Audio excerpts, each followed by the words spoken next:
2023.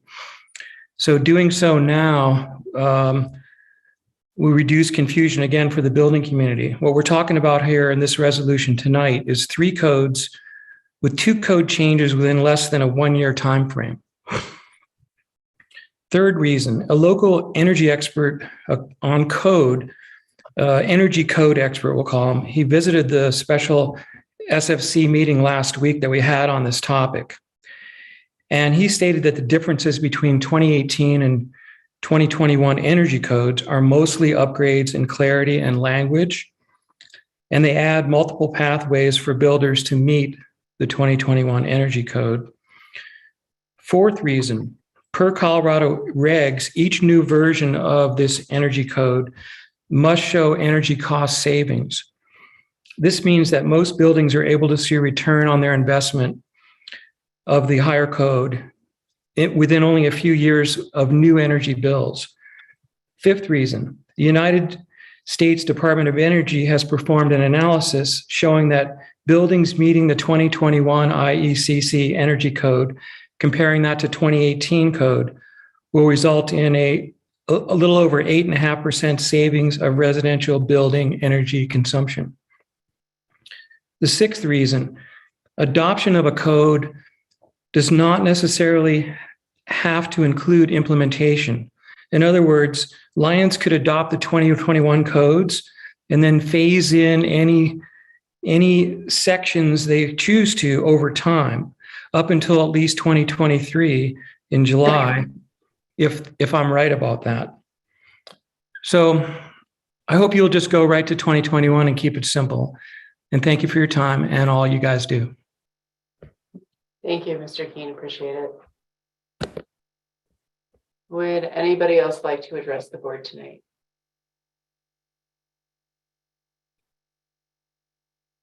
No, I don't see anybody.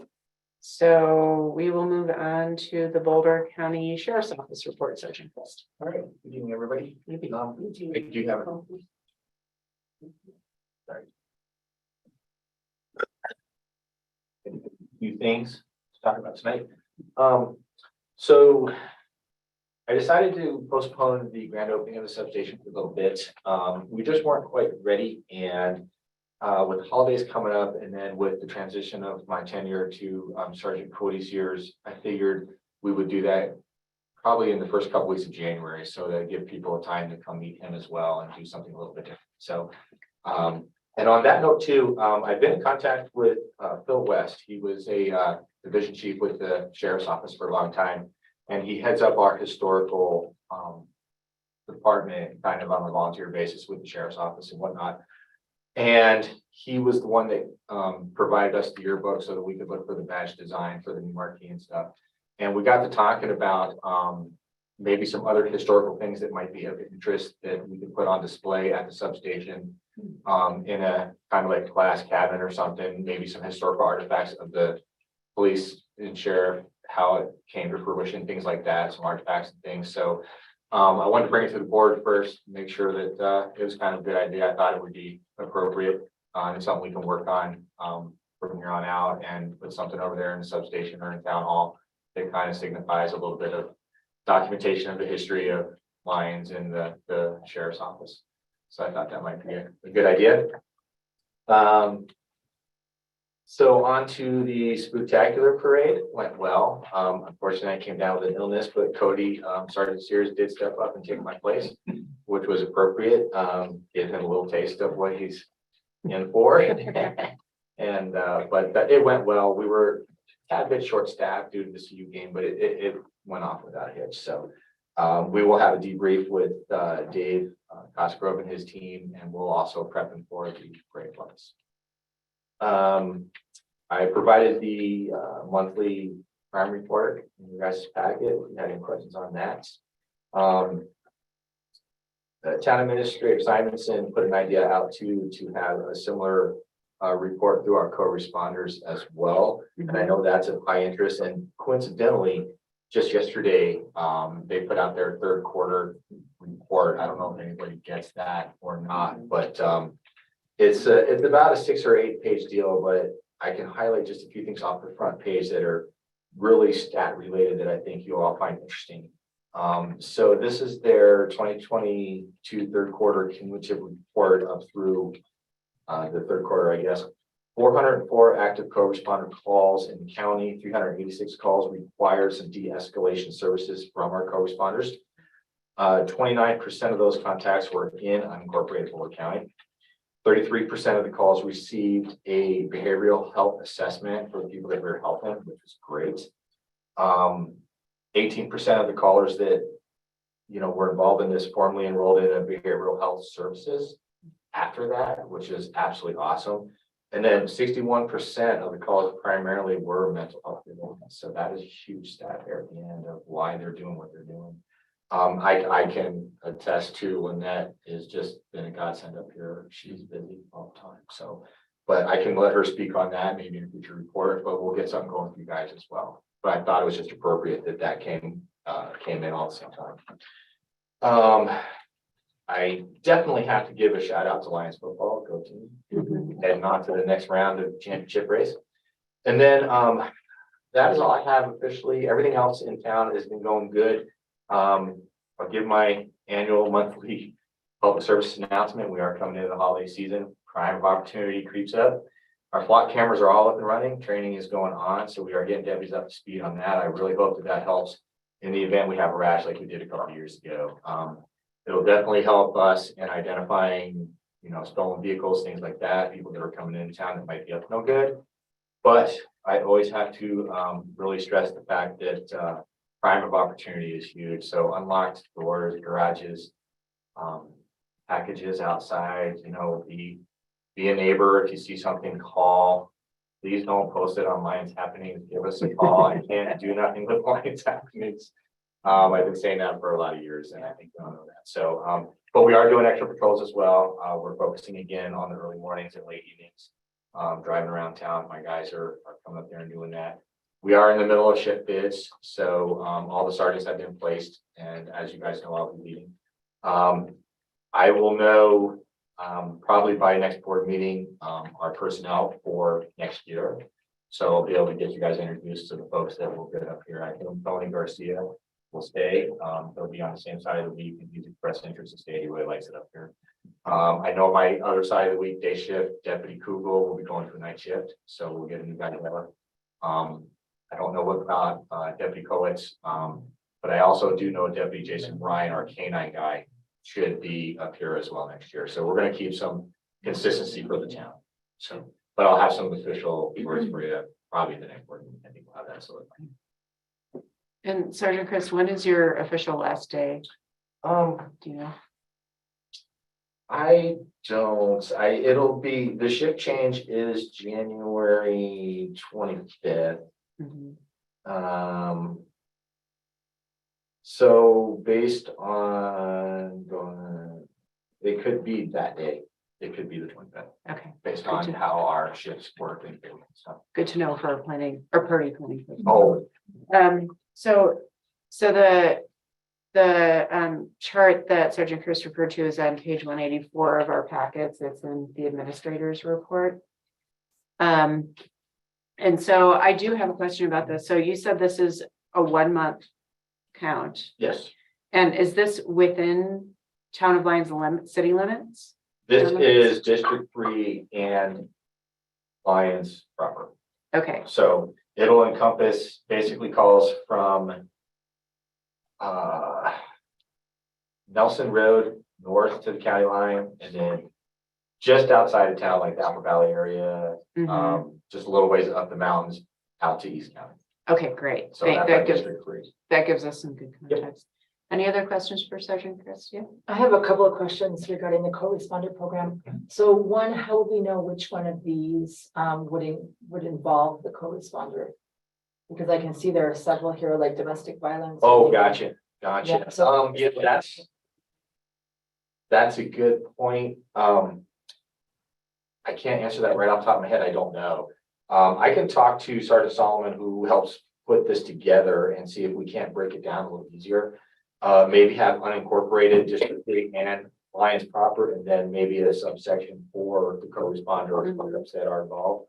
I'll see if that's possible in the program. That would be great. And My other question based on what I've seen on Lions happenings recently is how are we communicating to well-meaning or well-intentioned residents as to the difference between when to call LEAF and how that might fit their mandate and when to call the co-responder and how that might fit their mandate. I feel like there's a real educational piece and communications piece to put out there so people understand who to call when. So the co-responders operate underneath us, so they don't get a call direct. So they are services that are provided through us. So it would be a non-emergency call to dispatch. In a situation like that, if a neighbor or someone feels that someone could use that or there's an ongoing issue.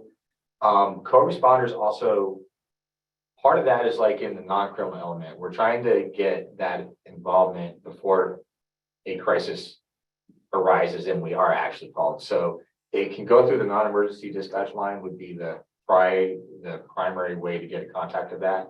And then of course, because the town is small, a knock on the substation door or talking to an officer direct would be the way. So just follow-up question to that. So if somebody were to call the non-emergency line, could they ask to speak to the co-responder directly? Are they able to ask for the co-responder to respond directly? I'm just wondering, how do you get to Lynette? That's a good question. I don't. She gives her number out. Yeah, when she gives her number out, once she's involved with the client and she works. It's not like we can share her number on Lions happenings though, right? Like it's like you have to private message the person. I think that's up to her on how far that goes. Because if it would want to go through dispatch, it'd still go to an officer. And can you tell me when she responds to a call, does she have to be accompanied by a police officer in uniform? No, not all the time. Maybe at some point in the near future, we could ask Lynette to come and meet us and Sure. we can ask her all these questions and I think that would be awesome. let's Yeah. do that. Yeah, because usually the start of it is a call to us because there's an issue and we recognize right away that a co-responder would be majorly helpful. And then they accompany us and then they kind of help take over the call, to help facilitate the call if needed, if it's not in that criminal level. And then the whole follow-up and kind of connecting with that person after we're gone is the role. But I think having Lynette here to help explain that would be. Yeah. I just think that LEAF has been doing such great work in the community that most people's go to when there is a situation that arises is LEAF. And a lot of times it happens in the evenings or on the weekend, and LEAF doesn't hold office hours and their mental health, counselor isn't available and isn't necessarily equipped to deal with this. And so I think now, because the co-responding program is so new, we need to build up that reputation in that program as well. So people understand that when there's more of a crisis situation, that maybe we have this other resource in town. Yeah. So we're not, Okay. yeah. Well, we'll ask Lynette if she'll be so kind as to come and say hi to us. Okay. Any other questions for Sergeant Christ? Okay. Thank you very much as always. Be safe. Feel good.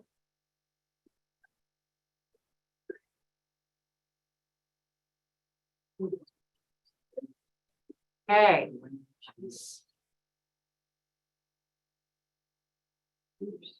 Okay, so moving on to the second reading of ordinance 1133. Attorney Dittman, can you remind me, so we continued this to a date certain, do we need to reopen the public hearing or not? Yeah, I think we do. I think we never finished that. I don't think we just continued it. So I think we do need to reopen it. I think we did. Well, I would usually I recommend, if we're going to get to a second reading anyways, to reopen the public hearing so people have the maximum opportunity to be heard. I don't think there's danger in not doing that. Okay, that sounds good. All right, so can we please have a staff report? We're going to public hearing, but we can put it back up there. So Mayor, trustees. So we've had the first and now the second reading again. Staff was asked to look into some additional information. And so I did reach out and tried to put that information into the packet for you. So without just going over all of it, we are looking at recommending to adopt the 2018 international codes at this time, and to then recommend that we start a review on the 2021 international codes. The other option to not adopt the 2018 codes would mean that anyone still working building would come in at the 2015 code. It will take some time to go back and review all of the 2021 codes.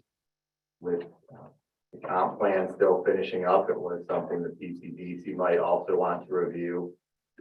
My estimate would be that could get started in January, February, and potentially then have something in 3 or 4 months. So if we didn't adopt the other codes, it would be that we would have building coming in. We're looking at adopting 2018 January 1st.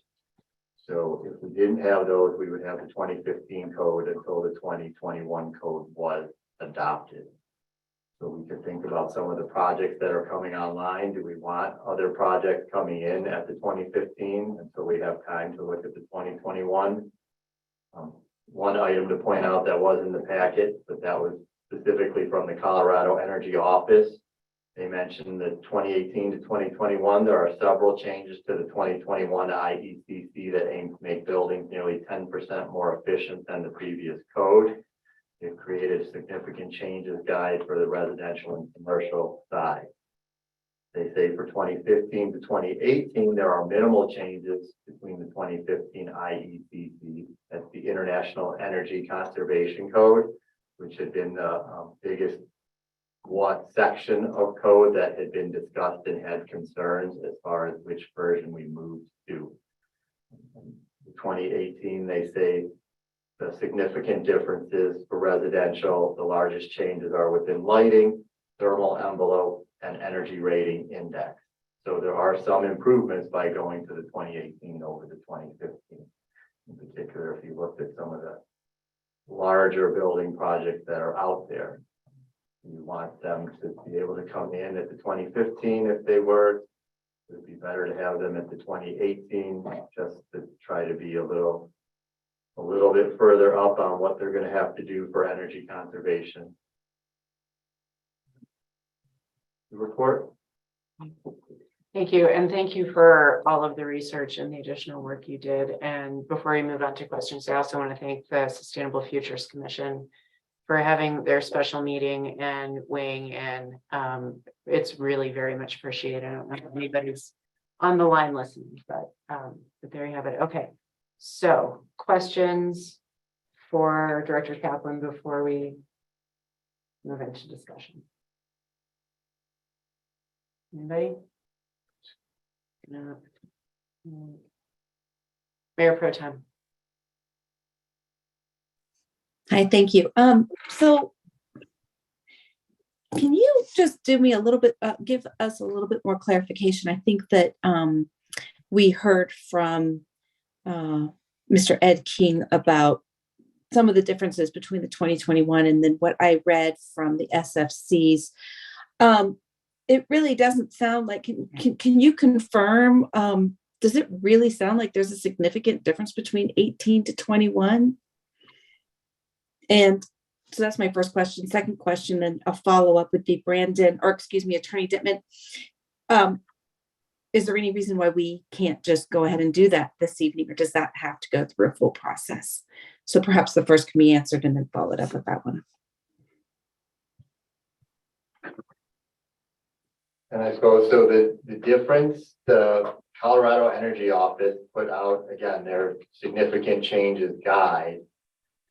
Usually the code upgrades go in 6-year intervals. You have a code, then you have a 3-year interval where they are just trying to update based on the last code and some of the minor revisions that they would like to do. And then at the next 3 years, so 6 years later, they come out with new codes to make the additional changes. I did also speak to the same representative who was speaking to the Sustainable Futures, and there are changes. I don't know how significant a 10% energy efficiency is. it would seem to be somewhat significant, and it's up to someone to decide what's really significant or not significant, I guess I would say. And so going by the Colorado Energy Office, it sounds like 2021 is more substantial of a change than just 2015 to 2018. And it's in that memo. Right, the links are in there if you wanted to look. There's a lot of stuff from the Colorado Energy Office that would take a lot of research. And we're also really focused on the International Energy Conservation Code. We haven't even begun to look at the 2021 Building Code, Plumbing Code, Mechanical Code, to see what differences there are there. You can see just from 2015 to 2018, we made a few amendments in what we have. It was advised that there will probably be, a number more changes that we want to make in going to the 2021 code. Our current building inspected contractor doesn't have anyone in the 2021 code that they're inspecting. They have studied and are aware of the code and the changes, and they could do it.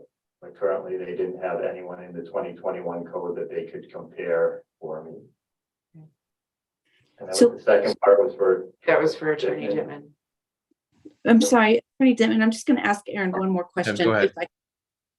So you feel like what I think I'm hearing is that you feel that staff at this point hasn't been able to really give the 2021 due diligence at this point. Is that how I understand what it's coming down to? Correct. We haven't looked into the 2021 and neither have the other boards or commissions who wanted to research that. Okay, thank you. No, Attorney Dittman has. Yeah, so Mayor Pro Tem, I'll take on your question, which is the process. If we wanted to go straight to the 2021, and the standard is for these ordinance readings is that if there is a substantial change of the substance that we said we were doing one thing and now we're doing another thing that's entirely different, we have to start the process all over again because people like builders, for example, who may have their interests affected by the fact we're going from a 2018 code consideration to a 2021 may want to have the opportunity to weigh in when they would, when they were comfortable with the 2018. They're not comfortable with 2021.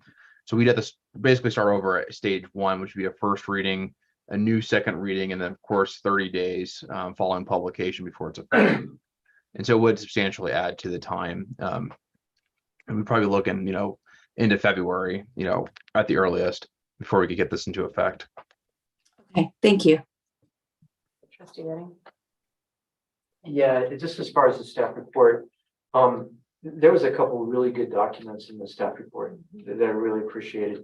One is the comparison of where we are compared to all the other communities. That was fantastic. So whoever did that, that's really good information to have.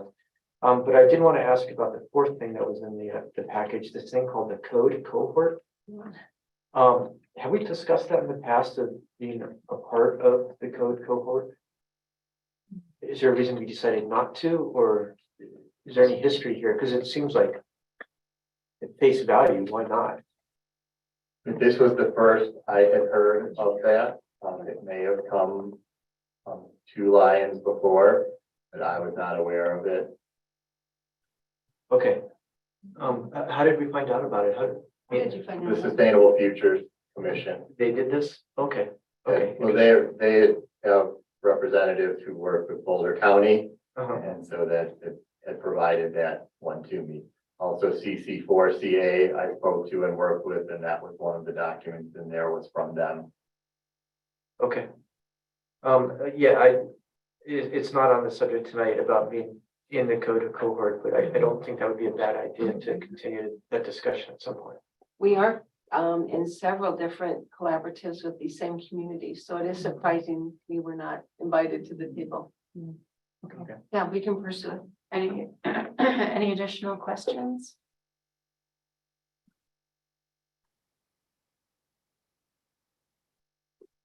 So I have a question, and pardon me if we've gone over this before, but would it be possible, and this is maybe for Attorney Dittman, would it be possible to tonight make an amendment that includes the 2021 IECC within this code update?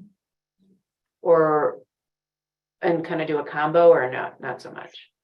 I think if we wanted to do that, what I would suggest is that, we pass all the code updates with the exception of the 2018 IEC, and then put the 2021 IEC on for first reading at the following meeting whenever it's appropriate.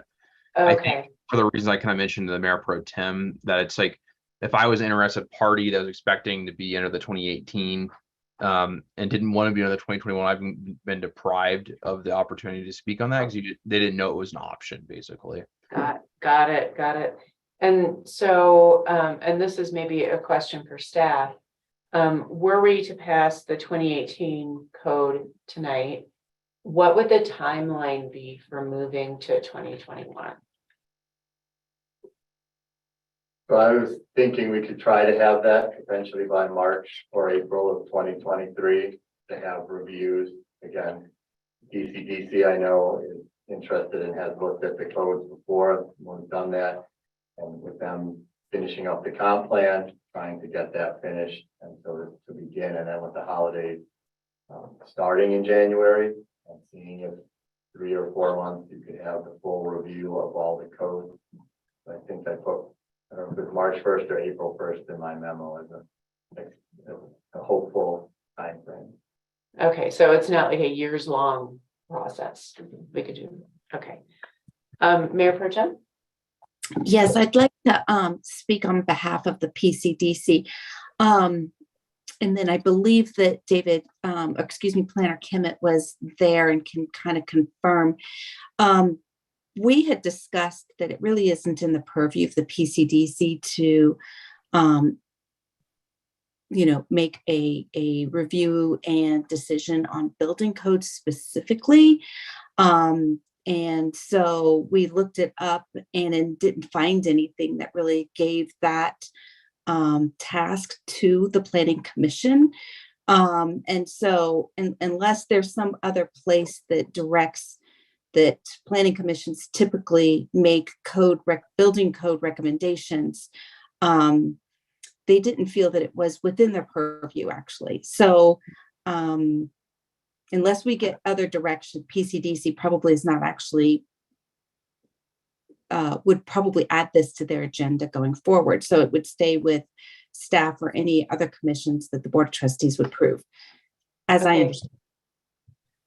Thank you for that. And we can discuss that further when there's a motion in a second.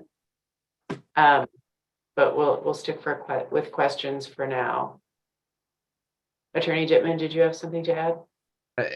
If questions have concluded, I had something quick to kind of add, but if Let's find out. Yeah. Additional questions, Trustee Dati. Yeah, I guess I had a concern about resources and just how much time and energy is going to go into putting forward these 2018 codes to the community. And will there even be time to really adapt them or use them if we're going to move forward with the 2021 codes in 6 months? I'm just wondering what that timeline looks like for the next 6 months with 2018 codes. So we have the 2018 code books, which is one of the requirements of the code is that you have the books on file there. So we do have those ready to go, already ordered. Our building inspectors are comfortable with the 2018 code and so can do inspections. We're stating to give it a January 1st timeline, so I don't really see anything else that needs to be done unless we're going to try to put it out in e-blast. Again, to some extent, it's trying to move up to the codes as you're progressing, so I don't know that there's a big need to try to warn everyone and say, get it in before we hit this deadline. We kind of want it to progress as it's going to progress, and so I think we'd be ready without issue on January 1st. I'd also like to add to that, if you saw that almost every community around us already uses 2018, so that is what the builders and contractors are used to. It is not going to be a big jump for them at all. And then maybe there's a little misunderstanding, but I believe we're asking that only the IEEC 2021 be adopted, not all of the building codes. Yeah. So it wouldn't be this huge jump to 21 as there's only a handful of places around us that have even adopted 21 yet, and they do have much more capacity. But no, the 2021 that's being requested is only the energy. I'm sorry if I didn't make that clear. No. Any other questions? Okay, Attorney Dittman, did you want to make a comment before I ask for a motion?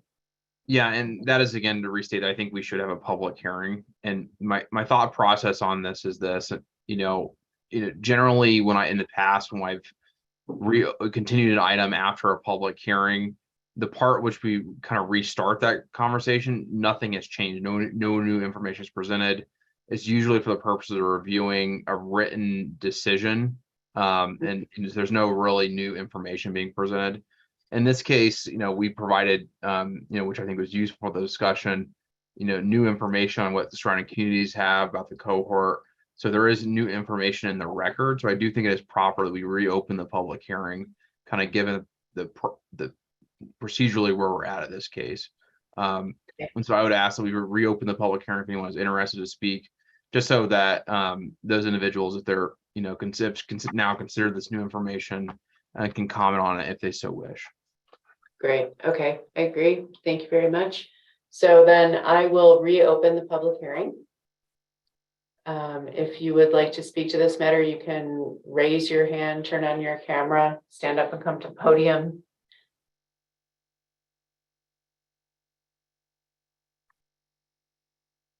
Already spoken. Yeah. Mr. Keen, state your name and address for the record again, please. Sure. Edward Keene, 228 Welch Drive. I already stated some concerns. I guess if I had add one more, number 7 would be that I wish the 2021 code was actually what we need to work on the climate emergency, the climate crisis that we declared here in Lyons back in September. Thank you. Thank you very much. Anybody else? All right, then I will close the public hearing. And I would entertain a motion.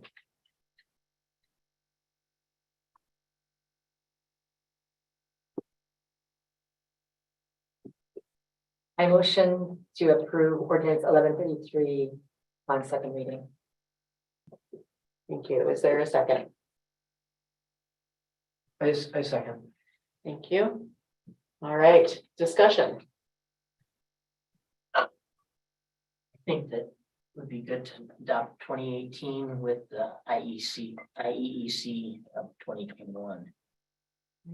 Well, so we just heard that from the attorney that we unfortunately can't do the combo. What we could do is adopt the 2018 and direct staff to immediately start working on the 2021 IECC. Yeah, I think that's a good idea. Yeah, I would agree. Just looking at the list of communities around Colorado that have already adopted the 2018 building codes and also mentioning the 2021 IECC. I think we definitely need to catch up for sure. Yeah. But it sounds like we need to go in 2 steps here. I agree as well. I don't see any point in just staying with 2015 and then waiting another 6 months. I don't think it's going to be difficult to go to 2018 and then go to 2021 at some point.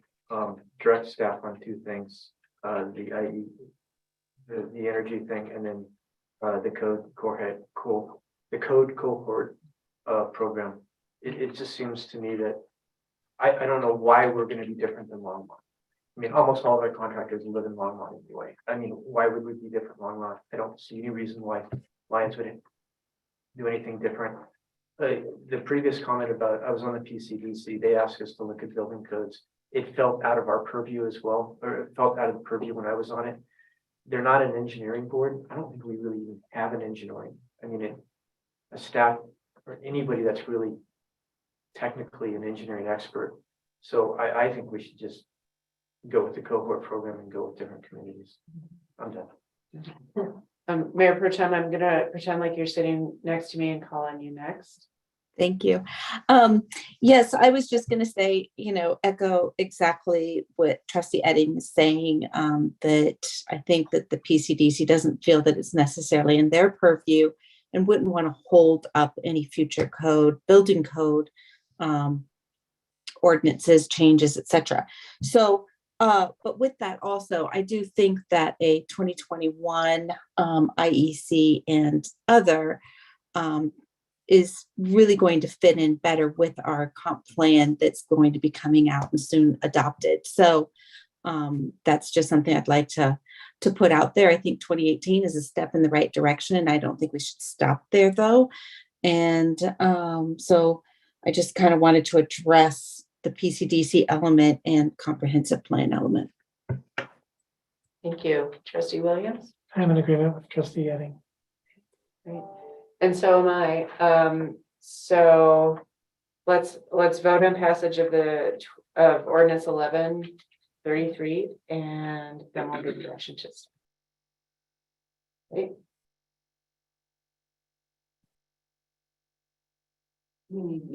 Mayor Pro Tem, you can raise your hand to indicate approval.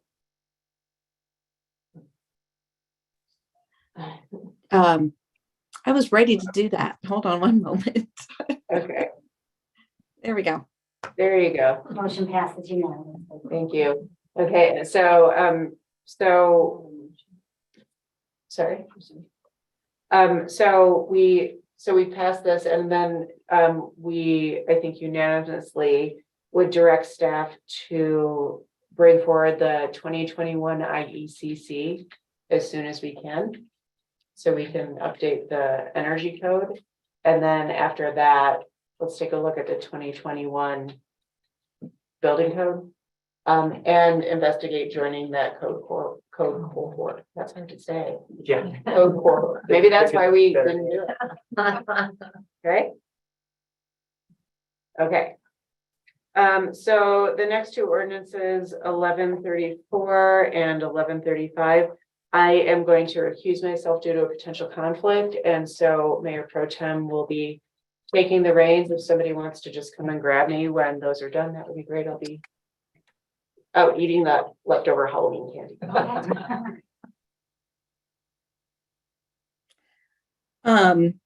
Okay, so this is the first reading of ordinance 1134. Since it's been, I think this is my first time running one of these meetings. Can I have direction, Attorney Dittman, as to what's this next step? So on this one, we'll have a staff report, then any questions concerning the staff report, and then we'll have a motion, second discussion, and then a vote on first reading. As you know, there's no public hearing on first readings. Perfect. Okay, so staff report, please. She's muted. Kim, can you unmute? Unmute. Sorry, Sorry. happens all the time. So before you are two ordinances, and according to our municipal code, a multi-year lease requires approval by an ordinance. And staff is presenting a a 2-year lease with the Planet for leasing Laverne Johnson Park for 2023 and 2024. The last time that we had a multi-year agreement with the Planet was in 2012, and it was for 3 years, 2012, 2013, and then 2014. So with flood recovery almost complete and final, both Planet Bluegrass and staff feel comfortable with a 2-year agreement. It helps both from a town perspective and also for Planet to plan for 2 years, having the lease when we talk to potential park hosts, knowing what they're preparing for. And it gives Planet Bluegrass confidence that 2024 is an option on the table for them, having the lease in their planning. So also it would be this same Board of Trustees that we would put a 2024 lease forward to if it was by resolution in a 1 year next year. So staff has worked on the logistics and the improvements over the past several years to manage and lease Laverne Johnson Park successfully. We feel that an ordinance and allowing a 2-year agreement with a slight increase in 2024 on the daily rate with the BOT, provided an option to modify that in 2023, should you so desire. Does that make sense? And that the attorney has a question. So I guess I'll make a quick kind of clarification on how the operations of this. So I think as we talked in the past, leases there for more than 1 year require an ordinance. That's why this is an ordinance. As a first point that I wanted to make. Secondly, based on the direction at the last meeting, the way that the lease is written for both of them, but for this one, this is what we're talking about, is that the rate is what was recommended at the last BOT meeting for 2023. For 2024, it defaults to that rate unless the Board of Trustees pass a resolution that increases that rental rate prior to December 31st, 2023. Everything else stays the same. It's done by this ordinance, but the Board of Trustees has the option to increase the rent if it feels it's necessary, so long as it passes a resolution before the end of the year. And so that's the major change when we discussed in the past, is that based on your direction at the last meeting, the way it works is we've set a rate for 2023. That's the default rate for 2024, unless increased by resolution. Everything else stays the same for 2024. And so hopefully that's a little clearer than mud, but if you have any questions, I'd be happy to answer them. I think you asked for. Are there any questions for staff? Yeah, I have a question. So I recall the discussion from our last board meeting about the rate. Is there any other changes to this lease compared to the previous leases that we've given Planet Bluegrass? Is the rate the only major change between historical precedent here? Yes, that's a great question, Trustee Edding. For the last several years, we've had a flat rate with the Planet, and it seems to work positively from their perspective and from the town staff's perspective. I think to answer your question, there's no other substantive changes. A few kind of corrective things are done. For example, we've renegotiated a lot of the site plans and a lot of the materials that kind of set the foundation for the Planet's use of the two properties, and so some of the references to those documents have been updated. But I don't substantively, there hasn't really been any changes other than changing this to a 2-year lease and then changing the rate. Okay, all right, that was my question. Exactly, thank you. It's hard to see. It looks like Trustee Daddy. Go ahead, please. Yeah, I'm trying to jog my memory to our discussion last time.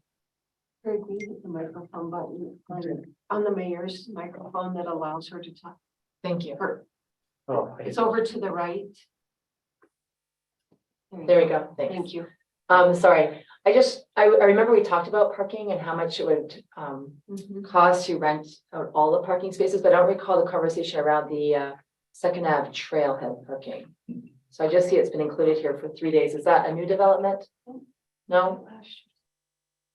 No, So Trustee Daddy, we've had a agreement with the Planet Bluegrass to lease the Second Avenue, what we used to consider the wastewater treatment parking lot across the street from Bone for overflow parking.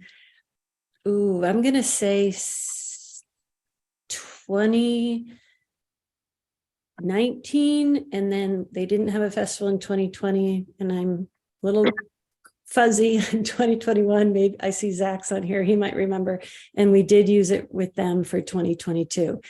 And so we've put them in together as the lease for several years to have both because they're both town property. So does that typically fill then with overfilled parking, the cars then? Do you mean for the festivals? For the festivals? Yes. In 2022, they leased the overflow area there for their attendees, and they paid the town for that. I don't think she's hearing. No, I was just wondering if it was full. Only for Rocky Grass, Okay. not Ask her again, she should be. able to- Okay, yeah, no, I was just curious. I guess I hadn't realized during the festivals that parking lot was full with festival goers. No, and I think that's a great question. Generally, it's in the evenings when the festival goers are attending and the park attendees are less at the park, if that makes sense. So out of curiosity, do they typically plan on a shuttle going from the Second Ave Trailhead to the festival? Always. Okay, got Yes, it. yes, they do. Thank you. So I have a follow-up question to that, but before I go, I was just curious if anybody else has any questions. I don't see any hands. Okay, so I guess my question is, I know that previously, it sounds like based on what you're saying, that before 2019, it was in Bone Park.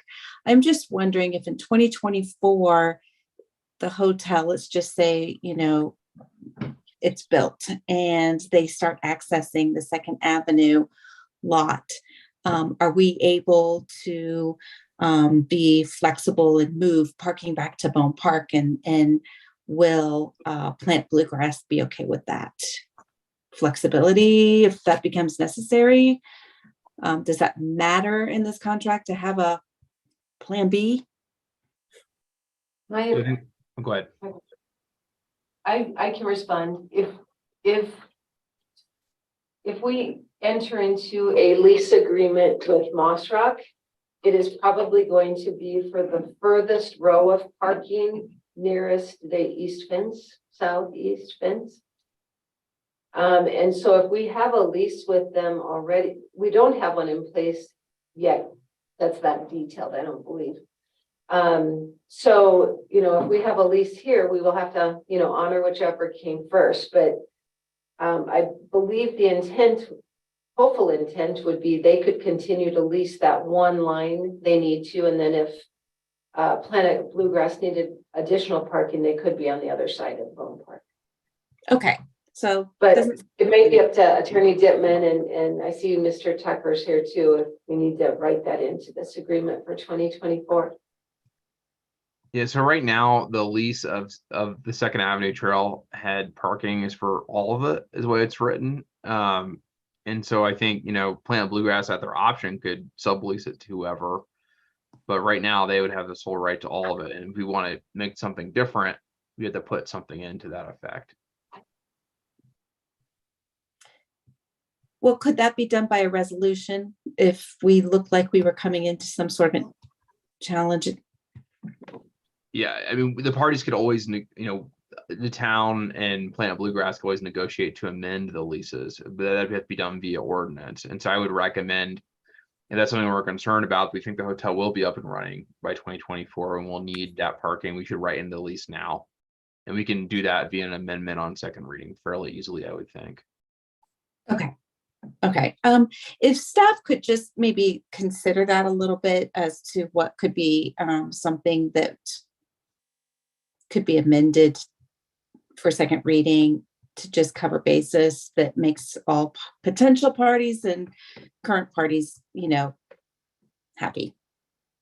Yeah, I think it would be done pretty easily in that section concerning the rate. You just have to, say that it'd be subject to all other leases of that property, basically, if that was amenable to Planet Bluegrass. Or if you want to get more specific, we could say, except for the last row of parking or whatever it may be. So I think we have to go back and talk with, Planet Bluegrass, what their expectations are at the hotel and what their needs are. And then it should be a fairly easy fix, I would think. Super. Okay, if there are any more questions, if none, then is there a motion?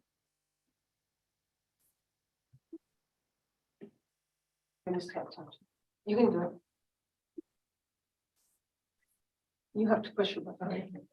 I motion to approve ordinance 1134, an ordinance of Lyons, Colorado, approving a lease of town property to Planet Bluegrass for the 2023 and 2024 Rocky Grass Festivals. Is there a second? I second. Okay. Any further discussion?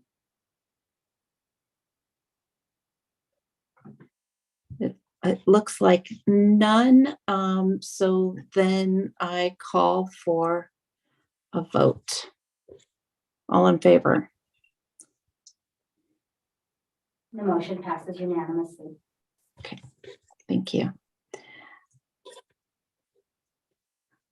Okay, so then the next ordinance is first reading ordinance 1135.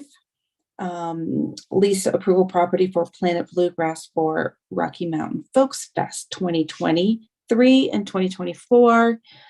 Staff report. Sure. I think to keep it simple, it would be very similar to what we just discussed for Rocky Grass with different dates. And we were advised by the attorney to, it would be smarter to separate these as two separate ordinances since they're two separate leases with different dates. Attorney Dittman, is there anything else? No, and that's accurate. I think it was just going to be overly complicated to disentangle these if we want to combine them into one. And so to keep things simple from a drafting perspective, we decided to keep them two separate ordinances. Great. Okay, so any questions? It doesn't appear to have any questions, nor do I. Is there a motion?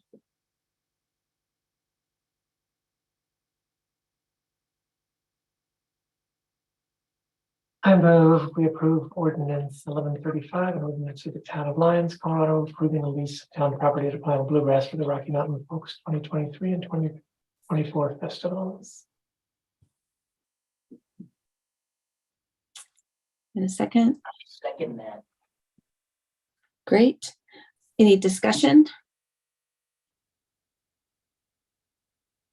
Trustee Daddy? Yes, well, after some simple math, I'm just really happy to see that this could potentially bring $45,000 and 400 in revenue to the town. So I'm happy that we've had this partnership with Planet Bluegrass over the years, and I appreciate this revenue. So thank you to Planet Bluegrass for working with the town. Thank you to town staff for working with Planet Bluegrass, and just feel like it's really great partnership and brings some nice revenue that we can use in the budget. Great. Anyone else? My only request is, just like we did with 1134, if we could just find some language to add to make sure that everybody's happy with parking in 2024, that'd be ideal. And so I call for, let's see, we've got a motion, we've had discussion. I'm ready to call for a vote unless anybody has any last minute questions, comments. Okay, let's call for a vote. The mayor's button. What do I need to do? You need to push something from that one to the right. There. Motion passes unanimously. Gotcha. Thank you, Trustee Edding. Can we ask the mayor to return? You're in training. You've been trained. Push the button.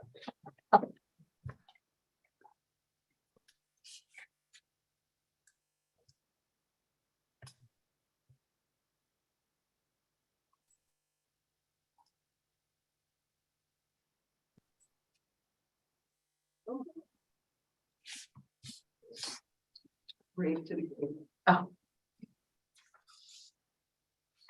Thank you, everybody.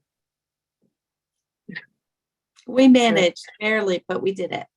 I imagine you did a great job, so thank you very much. All right, moving on to first reading of ordinance 1136, and the ordinance of the town of Lyons, Colorado, amending section 16-3-190 of the Lyons Municipal Code to allow for a drive-up window as a conditional use in the business zoning district. Staff report, please. Yeah, thank you, Mayor and Board. Case came before planning staff regarding a potential drive-up window as a business opportunity, and drive-up windows currently are not permitted in many parts of town. Right now, they're allowed in the commercial district as well as the CEC district. However, there's 2 parcels in town, one of which is potentially going to be used by this business proposal called the business zone district. And if you take a look at your packet, you'll see a map that is not correct. So I'd like to try to share my screen so that you can see a map that might help illuminate this a bit better.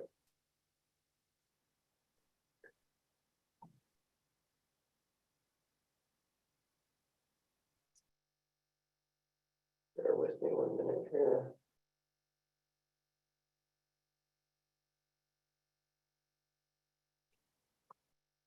There. Okay.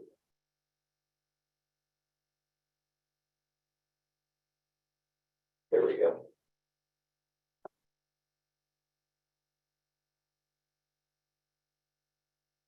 Okay. So in Lyons presently, we have 2 business zone districts, and they're both small parcels. These are it for the entire town. They have had no occupancy for quite some time. With the one in the lower left corner has never had anything on it, and the potential business that will locate on the other, kind of in the center of the screen, hasn't had anything since soon after the flood in 2013. At that time, it had the ditch writer's house. The rationale behind asking for a text amendment, which is one of the powers that the Board of Trustees has, is to allow for a drive up in this particular case, because it is potentially the only way that not just this business, but any other business could successfully locate in the B zoning district. As a conditional use, it has a high threshold of scrutiny. It first has to go through a staff level review, then a PCDC level review, and finally a Board of Trustees review. So it's not something that would be taken lightly. And that includes potentially for the business that's being reviewed by staff presently and will come before the Board of Trustees at a later meeting. So the recommendation of staff is to approve this for the B zoning district as a conditional use because of the high level of scrutiny, as opposed to a principal use whereby it would be by right and a business could come in and open a drive-up window. This would really place some safeguards upon what would happen. I know the history, at least I've been briefed of the history of why drive-ups are limited in Lyons, and the rationale is good. And I think this fits in with that. Staff feels this fits in with the prior reasons as to why drive-up windows are quite limited in their opportunity.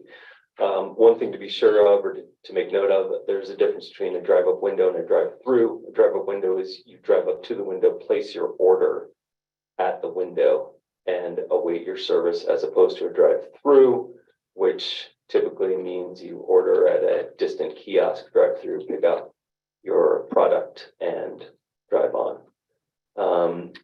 It's a bit slower of a process, as you can imagine.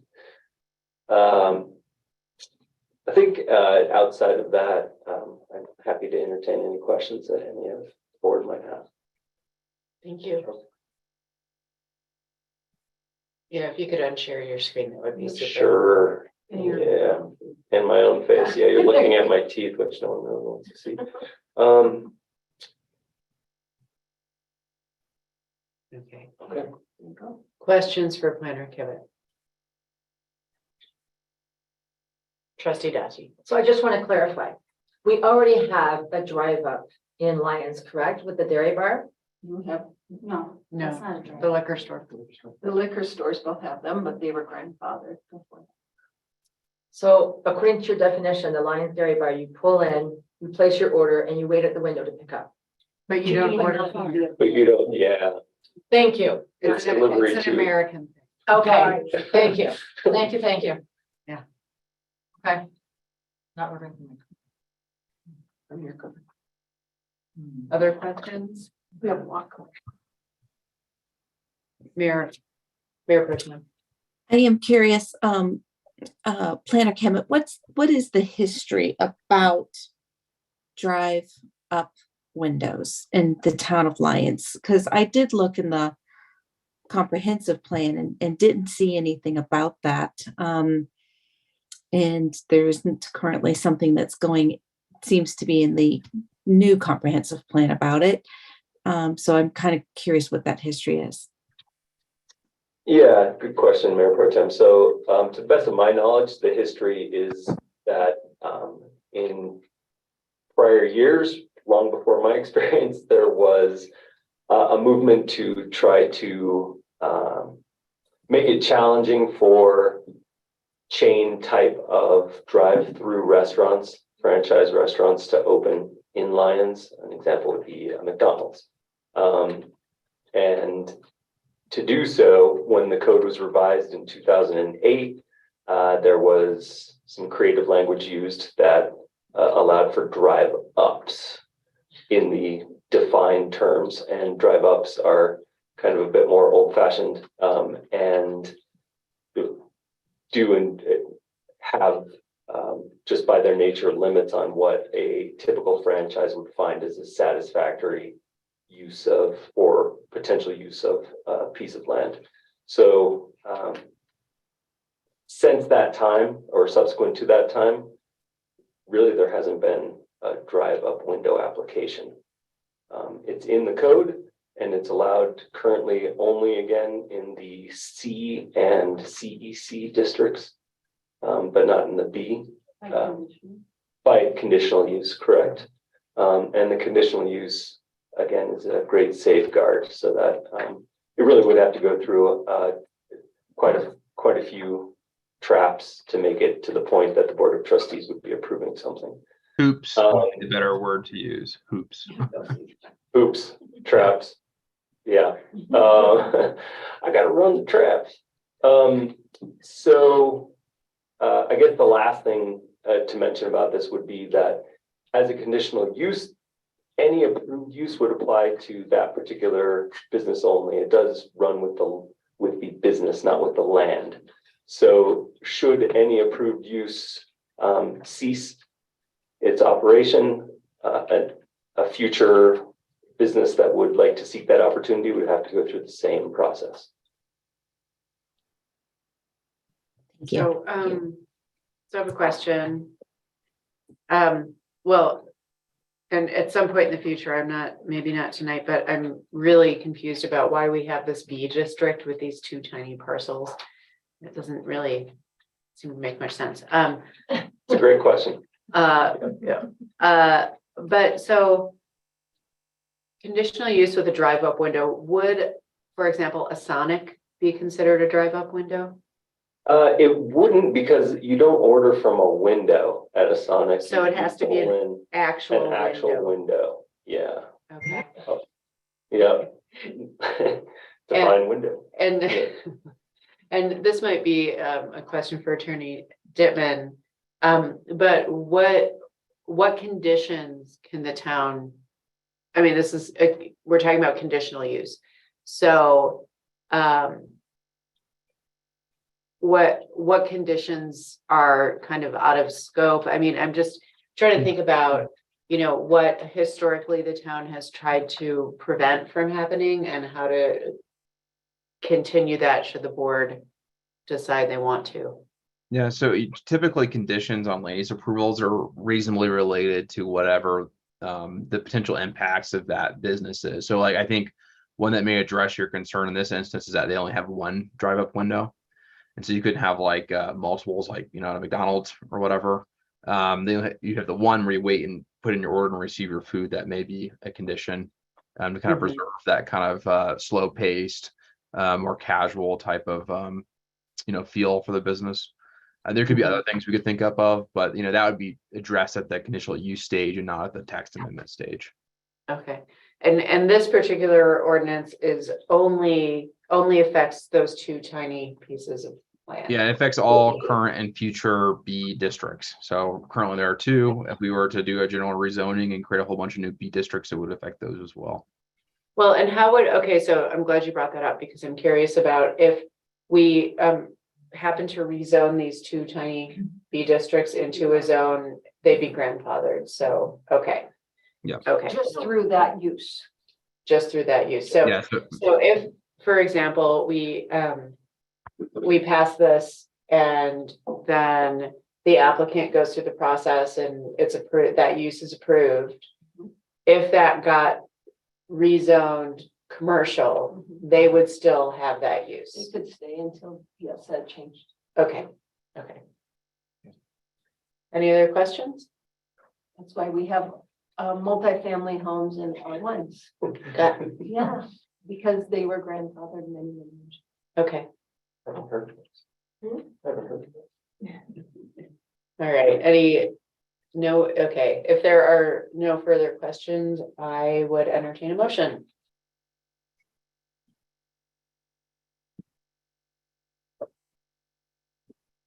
Trustee Dati, I motion to approve ordinance 1136 on the first reading and move it to a public hearing and second reading. thank you. Is there a second? A second. Thank you, trustee Williams. Any discussion? Yeah. Trustee Edding? So I guess maybe I'm going back to questions, but during the conditional use review, we can ask for a traffic study. We can ask for the design. We can figure out how many cars would be waiting in the line based on how they build out the property. All of those things can be considered. Yes. That's correct. Okay, because we can go through that scrutiny, I'll vote yes on this. But that doesn't mean when someone actually goes through that conditional use review, unless it's really safe, I would vote yes. And so I have a lot of concerns about the 2 pieces of property, since it's only as small, the zone is a piece of property. Mhm. We know exactly what we're talking about. We're not talking about a zone, we're talking about a piece of property. Well, one is undeveloped land, right? Yeah. So- Technically 2 pieces, so it's a text amendment. Yeah. But we know exactly what we're talking about, so I don't mind this going to a conditional use review, but I think everybody should understand that's what we get to do during a conditional use review. We get to look and see if this is safe or not. So, I'm done. Thank you for that. Trustee Dati? Yeah, no, and I appreciate you bringing up the safety issue, especially with it being like right on the highway. Obviously, if there is like a lineup of vehicles backing up, I mean, we obviously want to avoid an accident right there. So yeah, we'd have to take a really close look at the design. Make sure it's safe. Thank you for bringing it up. Any other comments? I have a comment, just to relieve your anxiety about that in between, that the first and second reading and public hearing. CDOT has already reviewed this proposal, so we do already have that study. Okay. Some, from their perspective, the potential owner's been very proactive with making sure she's addressing these issues that she's heard so far. Any other comments? All right, I will call for the vote. Motion passes unanimously. Thank you, everyone. Okay, thank you. All right, don't go far.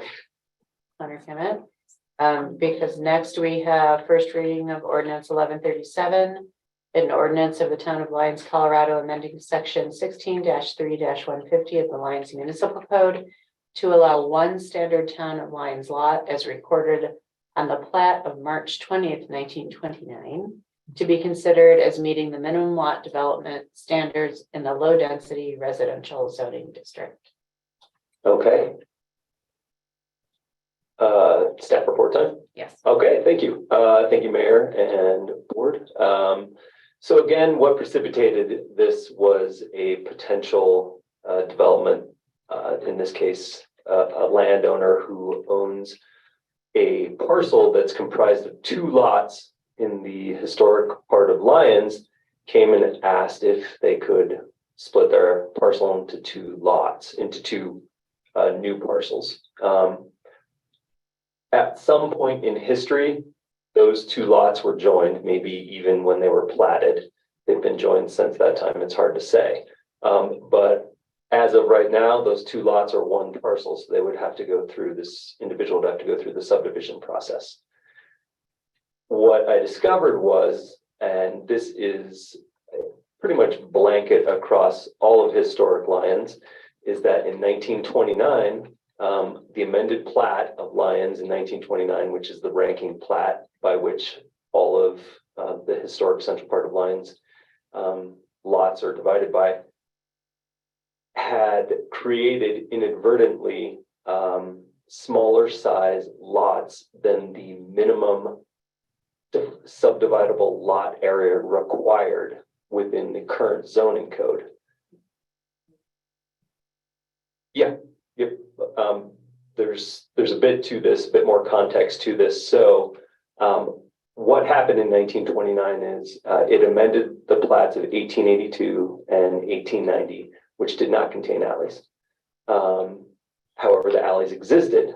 In 1929, someone probably decided we need to make those public rights of way.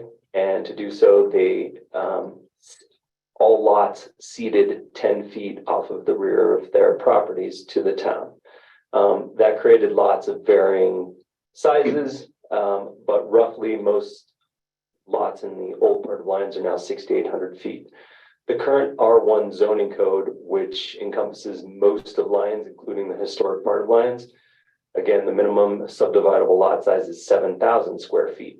When that was written as the standard for what is considered a minimum size lot, they thought at that time, which was 1957, that lots in the old part of Lyons were 7,000 square feet still, but they were not.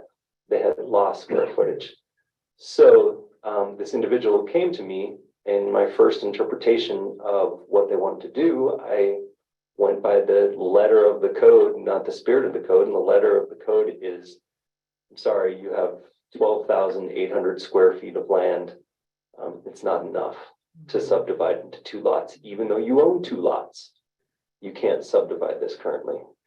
But then I thought, I pondered on this a bit deeper, which is more of the spirit of what the law was intended of 7,000 square feet. The spirit of that is it's one standard historic lot in Lyons. So this affects the Lyons zoning code affects Lyons in the sense of densification, affordable housing, because this person, this landowner, can't sell off one of their lots and create a new house or another accessory dwelling unit to that house. So they're being denied that right by our current code, and a future potential resident is being denied. We're denying our own ability to have affordable housing and walkability. So many other repercussions you could think of, which I don't need to go into tonight. Thus the text amendment to allow in the historic part of Lyons any lot that was platted as a part of the 1929 amended plat of the town of Lyons in the R1 zone can subdivide into what is considered a minimum developable lot. This affects, to my estimation, when I looked at all of the other potential examples of this, maybe 10 parcels could subdivide in this sense. And I think that concludes, it's probably enough information on this for now. Happy to entertain questions. Thank you. I would like to share my screen as well. It might help show a little bit, give a bit more color to what I'm talking about.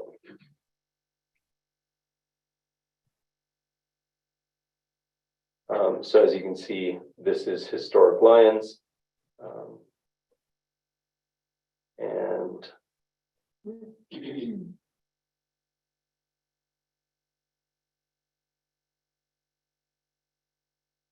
can see how the lots were affected by the plat of 1929. They lost square footage along their alleys.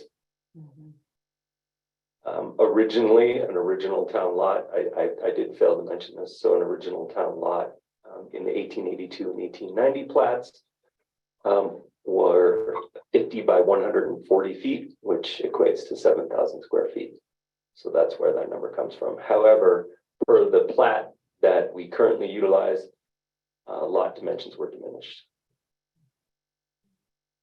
Trustee Dawson? Yes, Senator Kim, first I'd like to thank you for thinking about the spirit of the code. I guess it's a good reminder for us all about just following everything to the letter and taking some time to think about, you know, in what context was that, you know, lot size defined and, you know, and especially coming from, you know, a housing and human services perspective and the need for affordable housing. I mean, I get really excited about this because you mentioned 10 parcels and I'm like, which ones? So I think this is a really great solution. I would love to know how we could possibly encourage others to look at their lot sizes. I've actually seen a lot that I walk by quite often and I look at how big it is and I'm like, man, you could put another home on that lot right there. You know, I see the spots walking around Lyons and I know how much we need more housing and especially like walkability just in this district. And I wonder how later, once, you know, we go through this motion, how can we approach or encourage others to follow suit if they're interested? Anyways, I guess that's not so much as a question as a yay. Okay. Other questions for Planner Commit? Yeah, real quick. Couldn't this been done as a variance? I mean, does it have to be this complicated? Oh, we're trying to. Or you tried? So yeah, through a variance, it's not a real hardship on the land because it's more a hardship of use. Yeah. Well, I could add to that too.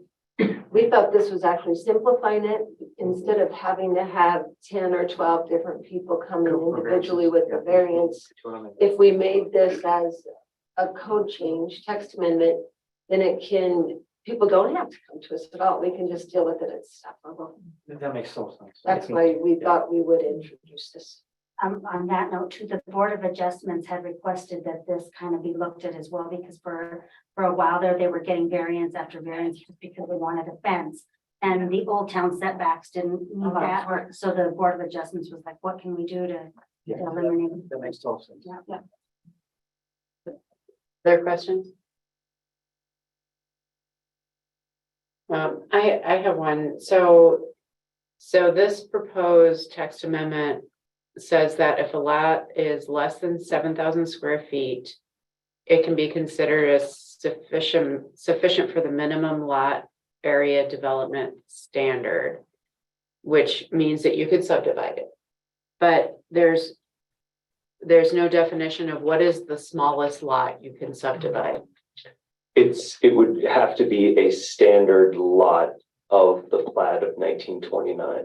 So if it were anything less that has subsequently been divided beyond a single lot, there are plenty of examples of that in town where someone at one point split their lot and now there's a remnant, say 2 3,500 square foot lots. Those could not be further subdivided because they don't constitute a full lot. Okay. So, for example, along High Street between the 400 and 500 blocks, people divided their lots north and south. Yeah. You can picture that. Those cannot be further divided because on the original plat, those were one. And so when you go east of 4th Avenue, if you can go closer where we're talking about, like on High and Old Main, you'll see that they are all a very standard 140 by 50-foot lot. And so if they've already done something else, they won't be able to go further. Okay. But you can see that at some time, this house we were talking about was 2 lots. So it was put together probably to increase the house size or the yard size or something. And now the person's saying, I want to split it back.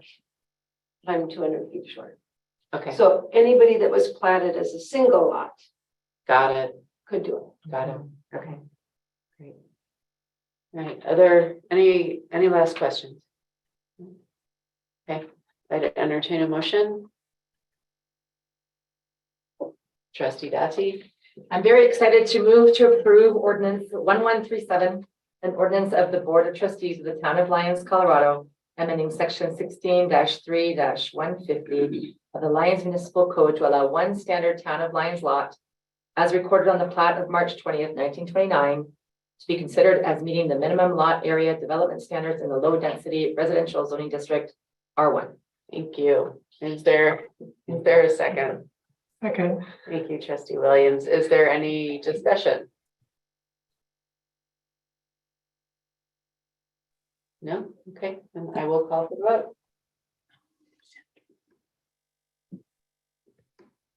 And Mayor Pro Tem, Yes, sorry, I got interrupted and I could not be a part of this, so I am not gonna vote. I'm recusing myself. okay, Sorry. thank you. then motion passes unanimously with Mayor Pro Tem recusing himself. Great, thank you, everybody. Thank you, trustee. Okay. And next we have the consent agenda. Clerk Vasquez, will you please read that into the record? Yes, item 1 is resolution 2022-95, a resolution of the Town of Lyons, Colorado, approving an agreement for animal services between the Town of Lyons and the Longmont Humane Society for 2023. Item 2, is resolution 2022-96, a resolution of the Town of Lyons, Colorado, awarding and approving a professional services agreement with Holler Tree Company LLC for the Confluence Tree Trimming and Fire Mitigation Project 2022-CONFL Fire MIT-01. Item 3 is resolution 2022-97, a resolution of the Town of Lyons, Colorado, awarding and approving a professional services agreement with Roberts Excavation Corporation for the Stone Canyon Manhole Repairs Project 22-Stone Canyon MH-01. Item 4 are the November accounts payable, and item 5 are the October 17th, 2022 Board of Trustees meeting minutes. Thank you. Is there a motion to approve the consent agenda? I motion to approve the consent agenda. You're moving us along. Is there a second? A second. Thank you. Is there any item any trustee wishes to pull? Mayor Pro Tem? Yes, I'd like to pull the accounts payable and unpaid invoice report, please. Okay, so that's number 4. All right, is there a motion to, or I guess, sorry, we vote then on the consent agenda as amended.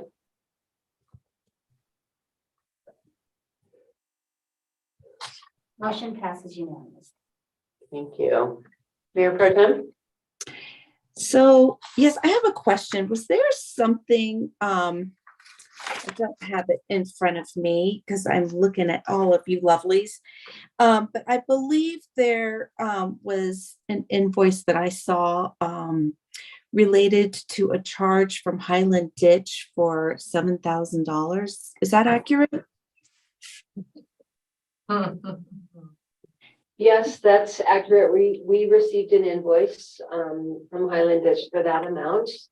And I did ask Tracy Sanders to take a look at what is the detail behind that invoice, since it is a significant amount.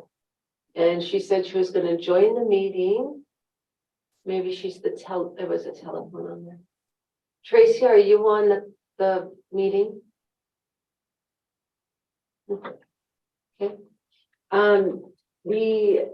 She did follow up on this, and Highland Ditch said it was for several different items. Some of it was for their time to prepare for their board meeting and to draft up their letter that stated their requirements for the trail. We had said, what would be your conditions to work with us on this? So it was for working on that. Other of the costs were for their engineer's time as well as their admin time preparing for that meeting and looking at the different options proposed. And then lastly, for the actual time you were in the board meeting with them. So Tracy said, oh, she's here now. So Tracy, if I missed anything there, please join in, but they do charge us every time we meet with them, we are charged for their administrative time, their staff time, their board time. Did we anticipate that they would be charging us $7,000 to go meet with them that day? Tracy, can you answer that one?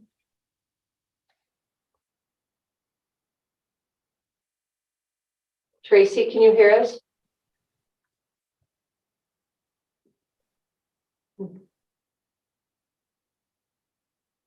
We're not able to hear.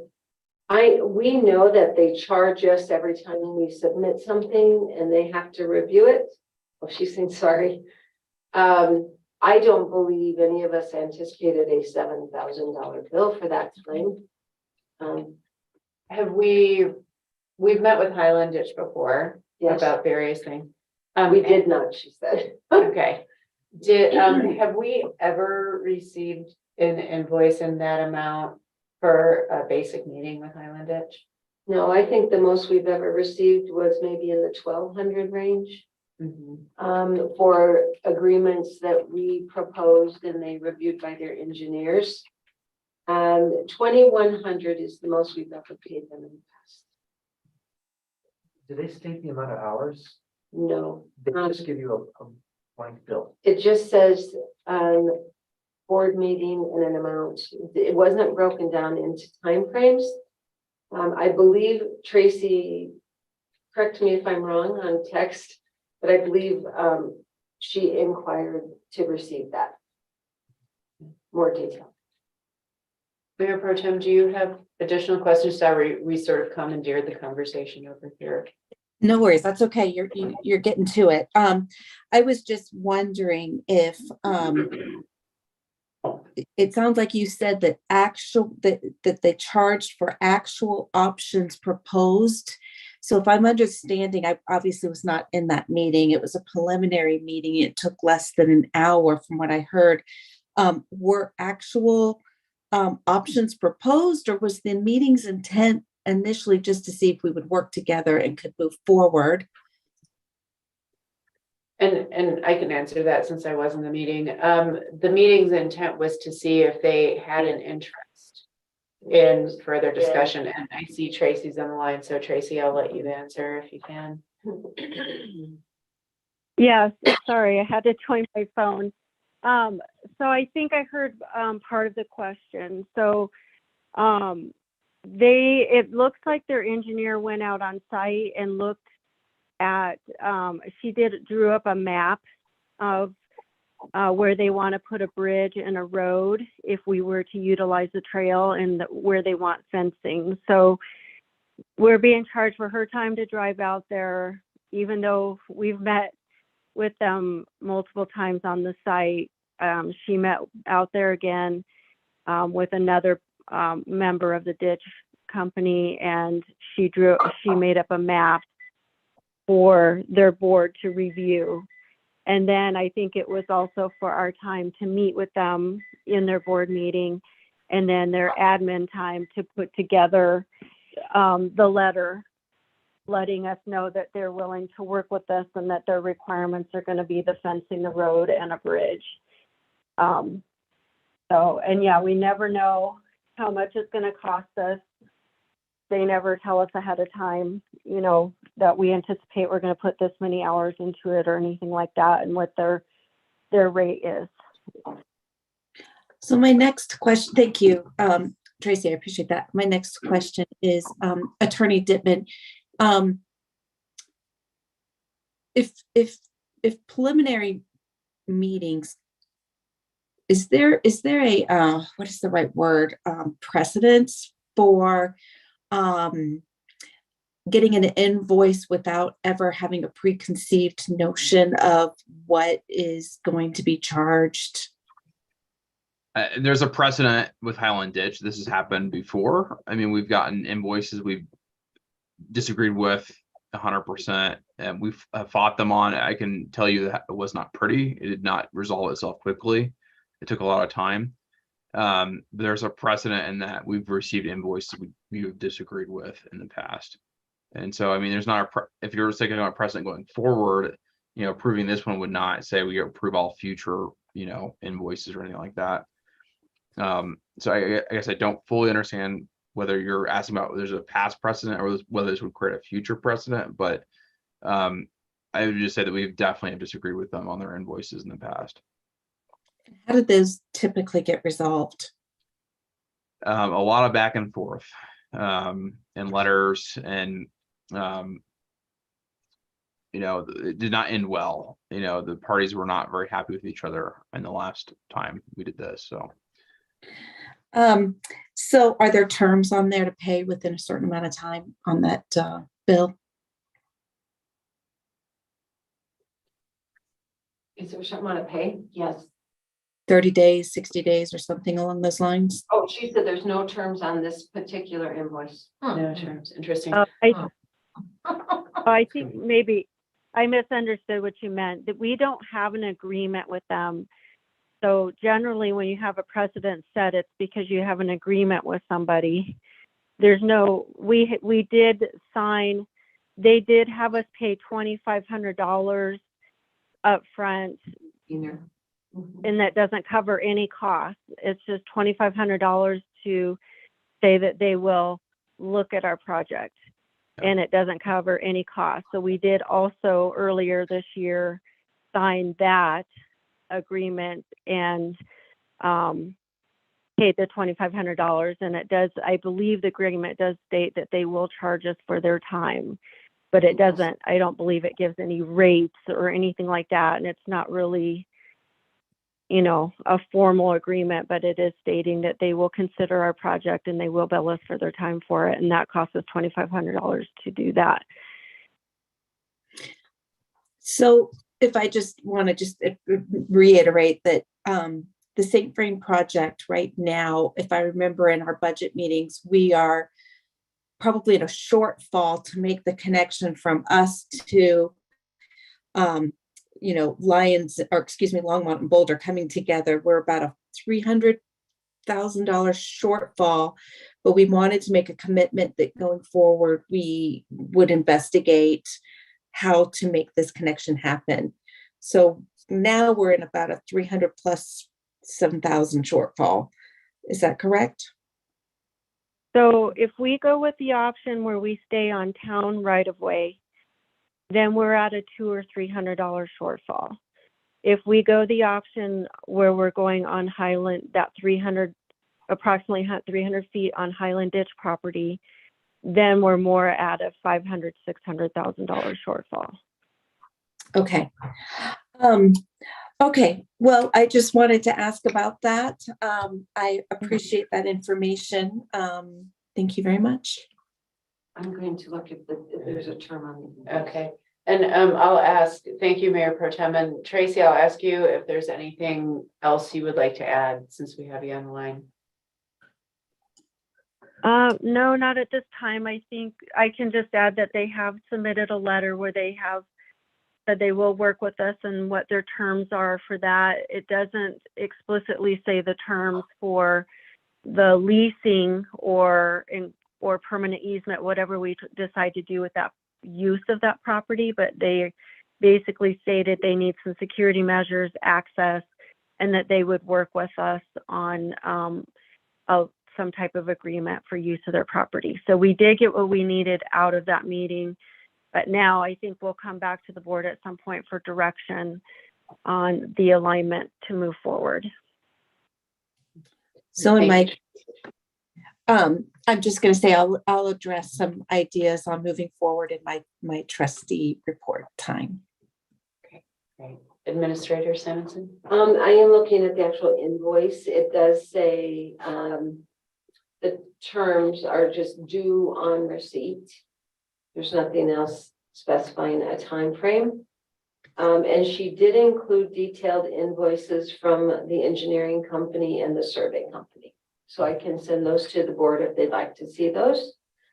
It doesn't account for the entire bill, so that's why I think Tracy's assuming the rest of it is for staff time at the board meeting. Well, I would be curious to know, instead of just forwarding them to us, how much do they represent approximately? Is it half of the bill or? Like the The majority? engineering, Right, 940, okay. and then 117, so it's about 1,000. Uh-huh. And then another bill for 4,900. What's that bill for? Same one, but so it represents about 6,000 of it. It's for engineering. And surveying or what? Mapping. Thank you. Any other questions about this topic? Okay. Is there a motion?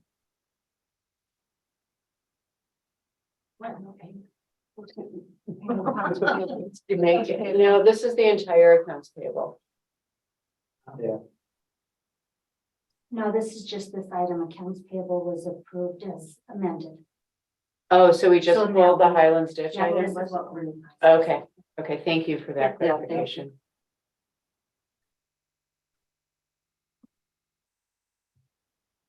It does say, if you have questions, please contact us at this number.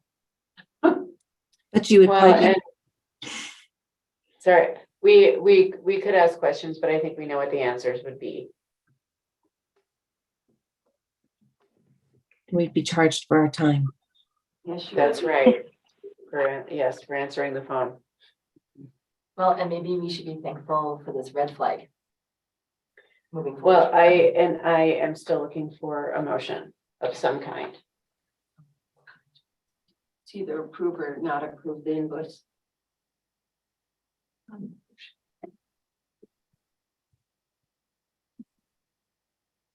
All right, then I will move that we approve and pay this invoice this time and immediately move into discussions concerning the future of the trail alignment.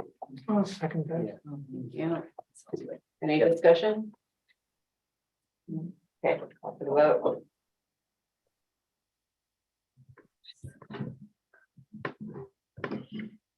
Mayor Pro Tem? Oh, I have no, oh, are you waiting for my vote? I'm sorry. Yeah, That's okay. Hold on. Okay. Motion passes unanimously. thank you. All right, thank you for that conversation, that information. So we have nothing tonight on boards and commissions. I saw that, I see that Tom Maggio is on here, and I know, Mr. Maggio, that you applied for the UEB and we're working through your application. So stay tuned if that's what you're hanging out on the Zoom for. So it is 10 to 9. Do we want to take a break before we go into general business or after? After something. Okay. Thank you. I'd like to stay all night. Nothing stopping you. Okay, general business discussion direction on forming Brownfield Advisory Committee and recommending members. Mr. Kinnan. Thank you, Mayor and Board. So Longmont has, along with the city of Longmont, oh my gosh, Lyons, along with the city of Longmont, the city of Firestone, and the city of Cortez, has been awarded kind of first dibs at an EPA-funded grant opportunity that will be administered by CDPHE, the Colorado Department of Public Health and Environment, to study brownfield sites in those 4 jurisdictions. We're certainly the smallest of those, but our share of the pie is equal, which is kind of nice.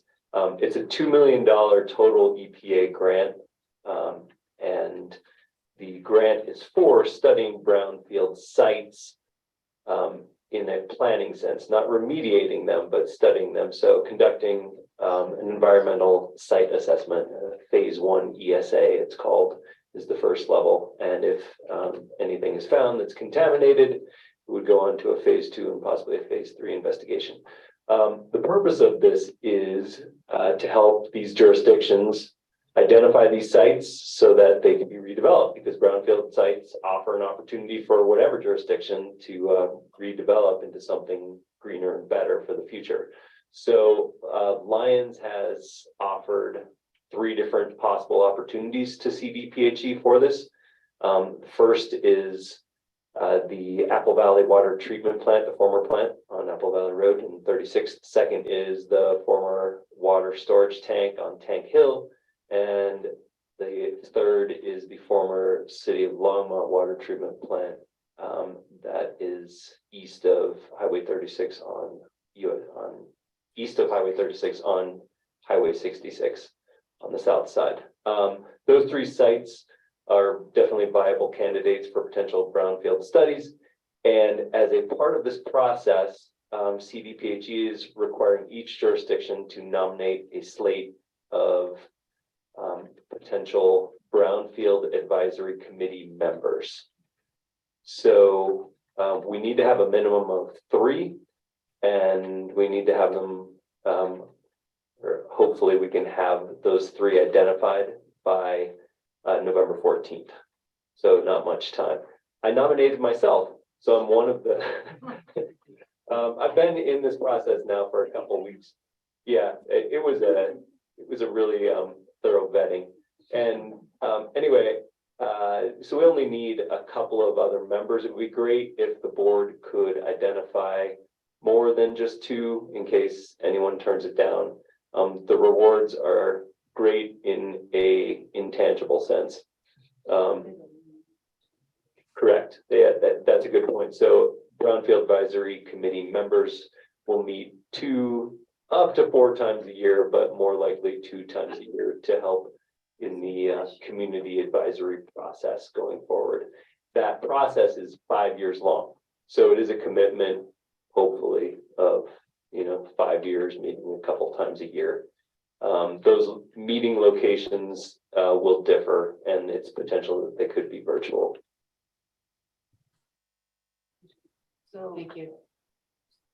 so staff have been thinking about this, not to put you on the spot, about who else might be appropriate. And we think there might be a couple boards and commissions. As you guys know, we have several board and commission members that are past their term limits and will be rotating off of some of our groups. And we were thinking maybe we could approach some of them that might be appropriate through Sustainable Futures or Ecology, or some of those groups that might want to help us with this, tackle this new project.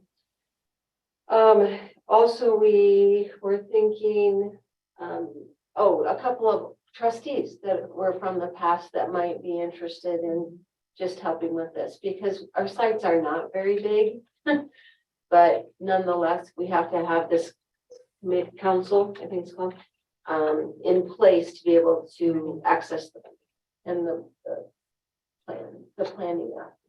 That's right. And members of this committee, the Brownfield Advisory Committee, do not need to be citizens of Lions. They can be from the surrounding area as well.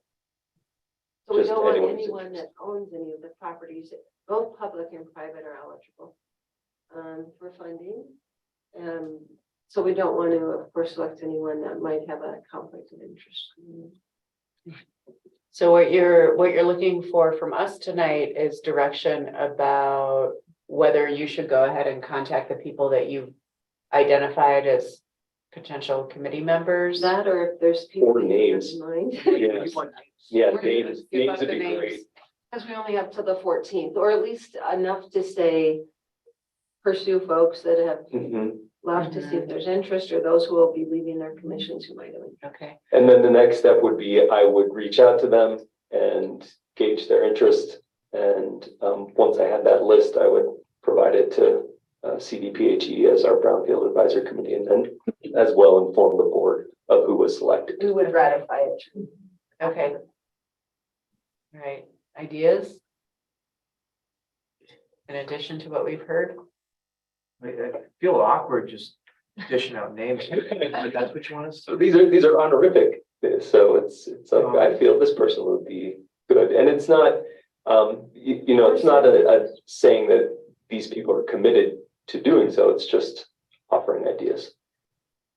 Do you think the background should be more legal, or should it be more environmental, or just someone that just pays attention and cares? Someone who pays attention and cares. So, and you don't necessarily even have to do that far. It's just, we got this on such short notice. This is our only board meeting between now and the 14th. And because the board approved us to join this collaborative, we felt it was up to you to appoint its membership instead of staff level. If you really don't have ideas or names, or if you want to send them to us and you're comfortable with saying staff, if you can find 2 people that will make that commitment, bring it back and ratify it. Yeah. Yeah, and it can be ratified after the 14th. It doesn't have to be ratified. We just have before to the inform 14th. them Yeah. who Okay, our committee is at this point. okay. Trustee Dowsey? I really like the idea of reaching out to prior board members and also retiring commission members. And I also see some residents on Zoom here, and I'm just wondering if anybody wants to volunteer. We're not looking at you, Edward. I was just gonna say, anyone from the Sustainable Futures Commission, I think would be ideal. Yeah. Or former PCDC members Yeah, also. I So, think they're just interested people. yeah. So, you know, I personally would say, you know, get an icon, this emoji. So yes, So I would propose that we direct staff to move forward with contacting those board and commission members and former members that they think would be appropriate. And then we as trustees can also send over suggestions if we have them. And you just inform us of who you choose and we'll ratify that. That sounds great. Great. Thank you very much. Yeah, I thank you. appreciate it. Looking forward to it. Okay. All right. So let's take a 5-minute break. 5 minutes enough? Or do we want 10?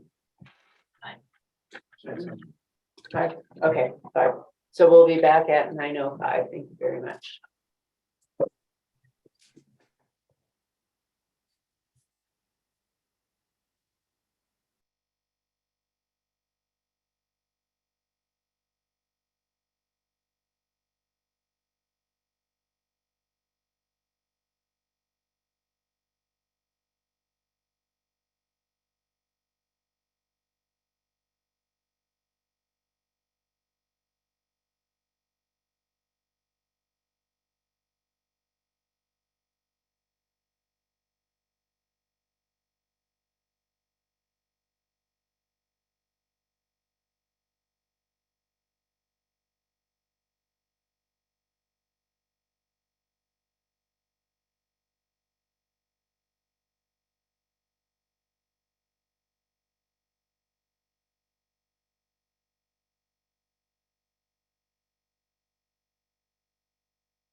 Okay. There we go, we're ready. All right, thank you, everybody.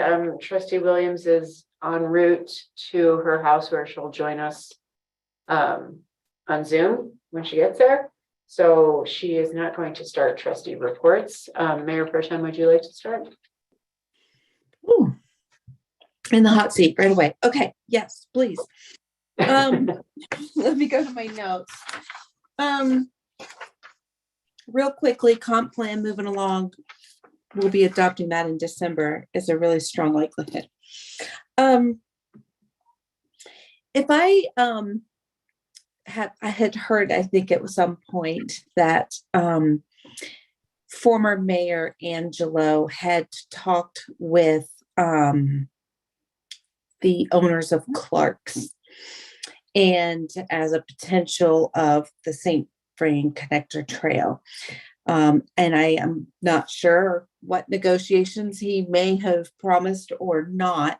However, I think that I would like to ask that we consider going about having some discussions with them. And I wanted to know if it would be possible to perhaps form a subcommittee of, maybe Mayor Rogan, and I'm happy to volunteer myself to talk with staff about some strategies that we might consider other than the Highland ditch option, and see if we can come up with some other possibilities for that trail extension that might be more feasible. I wonder, I see Tracy is still on the line, and I wonder if I can ask Tracy any thoughts on that. And if you don't have any thoughts on that right now, Tracy, that's totally fine. Yes, actually, I do have some. So really, we're only down to 2 alignments, and that's either to go on our town right away on the railroad, or that one section would go on Highland. Otherwise, we would stay on our own property. I think if we go back to the drawing board and really consider other alignments, then we might have to turn back the funding that we have. Because right now, that funding deadline, we have to be out for advertisement for bid by July 1st of next year. And we have really been on hold on doing any design this entire time because we have not been able to establish the alignment. So I think that is kind of the bigger decision, is if we're really going to look at going across other properties and have to negotiate with other property owners, then maybe we need to consider not moving forward with this funding. But the constraint I'm feeling the pressure of the deadline. And if we don't meet that July 1st deadline, then there's a good possibility we will lose all the funding anyway. I did speak with Clark's last week. They weren't super happy, but they said that they would meet with us. And so I'm trying to get a meeting scheduled to discuss the alignment option through the town property with them and see what their requirements would be. And Mayor Angelo did speak with them and just really got them to agree that they would come to the table and talk to us, but they have not conceded to allowing us to go through that property because their lease agreement does not have that contingency in there that could put a trail through there. We have the other lease agreements have it in their lease, but not that one. So like I said, I've been in contact with them and they're not super happy at the moment, but they said they'd be willing to meet and discuss.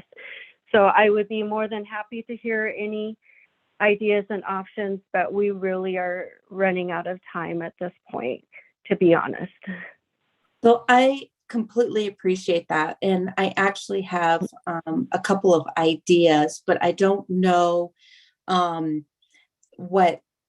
because this has kind of come up, and I know it's coming up extremely quick. If these are things that we should discuss in an executive session or by forming a subcommittee and sharing some of my thoughts with staff, maybe to see if we can take some actions quickly, but I do have some thoughts that might at least help the discussion to be productive sooner than later. So I'm open to direction or advice on how to do that. And I did, let's go there.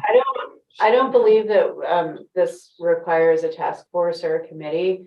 Mayor Pro Tem, I think maybe you can just set up a meeting with Administrator Simonson and Tracy and talk about your ideas. I don't think it has to be anything formalized unless Attorney Denman, you do. No, I was just gonna mention that if we want to do executive session, there's only limited categories of things. And so we'd have to get a better idea of whether it falls into one of those buckets or not. And so I was also gonna suggest maybe that initial kind of staff meeting kind of flesh this out a little more might be useful, even if we want to do an executive session. So we can figure out how it fits in. So then I'm going to follow up. How about I will follow up with Tracy, Victoria, and Mayor Rogan. Sorry, I went through a bunch of mayors' names just then before I came to the right one. And and see if we can set up a time. And I'm available to meet as quickly as possible so that we can get moving on this as soon as possible and see if it's even an option. Okay, that's great. Thank you so much. Okay, thanks. Anything else on my report list? Oh, I have one more thing. So, and I'm actually going to ask Trustee Edding to maybe expand upon this idea, but the high school football team is doing some amazing progress with their getting closer to state champions. So I was looking at the calendar, and if they go all the way, it would be the Saturday after Thanksgiving as their last game, their last championship opportunity. And then the very next Saturday, we have the Christmas parade. And so we've also, this high school has had an incredible amount of success. Their softball team has done extremely well this year, as well as cross country. And I think it would be amazing to extend the high school an opportunity to have a lot of floats in the Christmas parade. And it could be a celebration with the athletics and the successes that they're having over at the school this year. It's really phenomenal, and records are being broken. And I would just love to make sure that we as a whole community can really be excited about this. So just throwing that idea out there, and I'm happy to work with staff, to work with the high school to organize this as a possibility. So, but maybe Trustee Eddings, whose son is a player, can give more details about the football team. Well, and before he does, I just want to say, it's funny you say that, because I was just today talking to Victoria and Dolores about what we can do to recognize them, including options like giving them their own parade for the high school, apart from the Christmas parade, how we can recognize them here in Chambers, maybe with a proclamation and an invitation to come and celebrate. So I think we're all thinking along the same lines there, which is such a great, happy thing to think about. Do you have anything to add? Yeah, well, let me say they haven't won yet. And they've got 2 weekends, or this next weekend, they're going down to Durango. And if they get past that, they got to go back to Durango again. So they're going to be traveling a lot. Then if they get past that, they do go to the championship, which would be at the University of Colorado State, Pueblo, is where they're having all of the championship football teams. But yeah, I was going to reach out to Coach Answer to see if the Lions Boosters Club could help fund a fairly significant float in the Christmas parade for the football team. But I completely agree that there's other sports programs that are doing really well at the high school. I mean, this high school's got some really phenomenal athletics, and that there should be some recognition of that. So still got this weekend though. And they could hit a buzzsaw, so. Greg, maybe you and I could work together and make stuff Yeah. happen. Yeah, and, include staff too and see what. Right. What kind of fun stuff we can do. Okay. Thank you. You're welcome. Trustee Williams, are you ready to give a trustee report? Historic Preservation Committee is back kind of up and running. They'll be meeting tomorrow night. I'll not be able to be there, or Wednesday night rather. I'll not be able to be there because of TED responsibilities this week. But Sarah's on top of all that stuff. I really have nothing else beyond that. Thank you. Trustee Eddie. So the student advisory committee actually is probably at a point now where they could use some agenda items or some help with some agenda items. So if anybody has any ideas. The last meeting, they did meet with the Sustainable Futures Committee. Ed Keene showed up, and I think several of the students are going to get involved closer with that because that's just near and dear to their heart. This next meeting, the lady from Leaf is showing up. Oh, Sheree, Lori? Lori Barton, Yeah. the executive director. Yeah, she'll be showing up, but I do think they need some more agenda items. Okay, as far as the UEB, they're not going to be meeting for the next couple of weeks. I know Chairman Kerr has to go to Nebraska. We did talk a lot about, or a bit about the solar farm and the decision that the board made. They said they understood, and they agreed. No one's happy, right? It was a sad moment, but they completely understood. They also make motions every so often, recommendations to the Board of Trustees. So I thought they'd pass them along. They just kind of seem to make them randomly. But they did recommend to the Board of Trustees that we adopt the finance director's recommendation to increase both the wastewater base fee and rates by the consumer price index. As called for in town code. So that's already in motion. We already did it. Just what it is, I think, at this point was just simply an acknowledgement that they agreed with what we did during our budget session. So other than that, I don't have much else. Thank you. Trustee Dati. Okay, so the Housing and Human Services Commission met on October 24th. They didn't have a quorum, so we mostly discussed what was on the agenda, including the displaced residents who were on the spreadsheet for news about Summit Housing, the vulnerable citizens list that Lisa Ramsey has been updating and contacting people on, and also we discussed mental health. We also looked at the slideshow that Mayor Rogan had shared with the commission around affordable housing. And there is a proposition on there, 123, about revenue for affordable housing. There's $290 million here at stake. And there's a housing toolkit on the DOH's website that will be up and running starting in 2023. And I got to speak to Andrew actually at the DOH to get more information on how can we get training.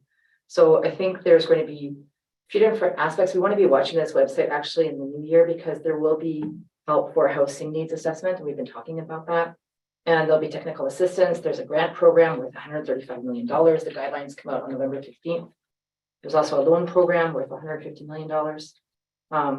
It can help with mobile home acquisition, the formation of a housing authority, all kinds of things. So it's pretty exciting to see that they're working with various partners, such as community builders, and they can offer a lot of support starting in the new year. So that was interesting. The EDC will be meeting November 16th. I will be traveling that day, so I won't be able to attend that meeting. But if we could maybe update the spreadsheet of the BOT goals, then I could share that with them ahead of the meeting, because I think that's mainly what they're interested in, is knowing where we at. And then the Lions Area Chamber of Commerce met the same night as the LoRa meeting that I attended virtually. You might have noticed that they're partnering with Lions Creates to share and update the events calendar for the community, which was one of our goals. So yay. They had some questions on their minutes for us that I had emailed staff, and it'd be great if I could just get some answers to some of these questions so that I can go back to them and say, here's where we're at with the Main Street position. Where is the grant? Where is the money going now that Brianna's gone? And they also wanted an update on the membership. And I'm The assuming, membership of what? I think Town of Lyons membership to the Chamber of Commerce, Oh, which we had approved for next year's budget. Yeah. So I'm assuming that would be January 1st. Have you sent those questions? Today. I was a while ago. What's when I saw the minutes? I think it was last week, maybe. yeah, you can tell them that we'll, Yeah. after the first of the year, Yeah, that would be after the first of the year. because we have to adopt the budget. first. Sure. Yeah. Yeah, so they just had a bunch of questions there that I wasn't able to answer because I wasn't there. But I thought maybe I could answer by email. And then, oh yes, the limb drop off. So, my daughter and I went down to the Public Works building on Saturday, and I just want to give a big shout out to the staff. I was really impressed with, everybody who was there. I got to meet our new, what's his technical term? I think he's like a full-time Public Works maintenance, maybe, Jake. Maintenance worker?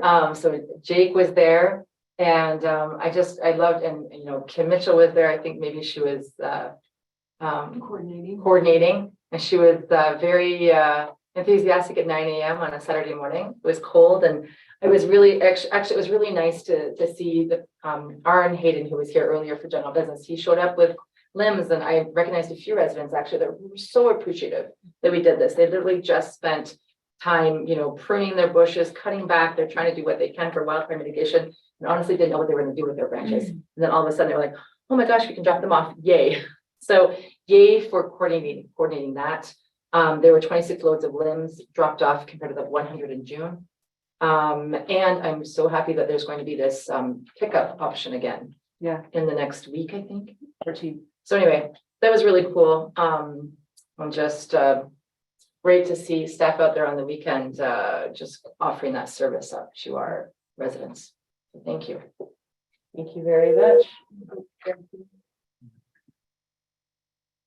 All right, you're up. Right, well, since our last meeting, Parks and Rec has not met, and so I do not have any updates. They will be meeting a week from tonight. All right, I'm up. So LAHC meets tomorrow. Staff and I met with Boulder County regarding Shady Lane and 224 Seward, and had some great discussions that were preliminary discussions, but those conversations will be ongoing. The Dr. Cog Sub-Regional Forum met on Friday with RTD, with one Geisinger from RTD, to talk about RTD's Reimagine RTD effort.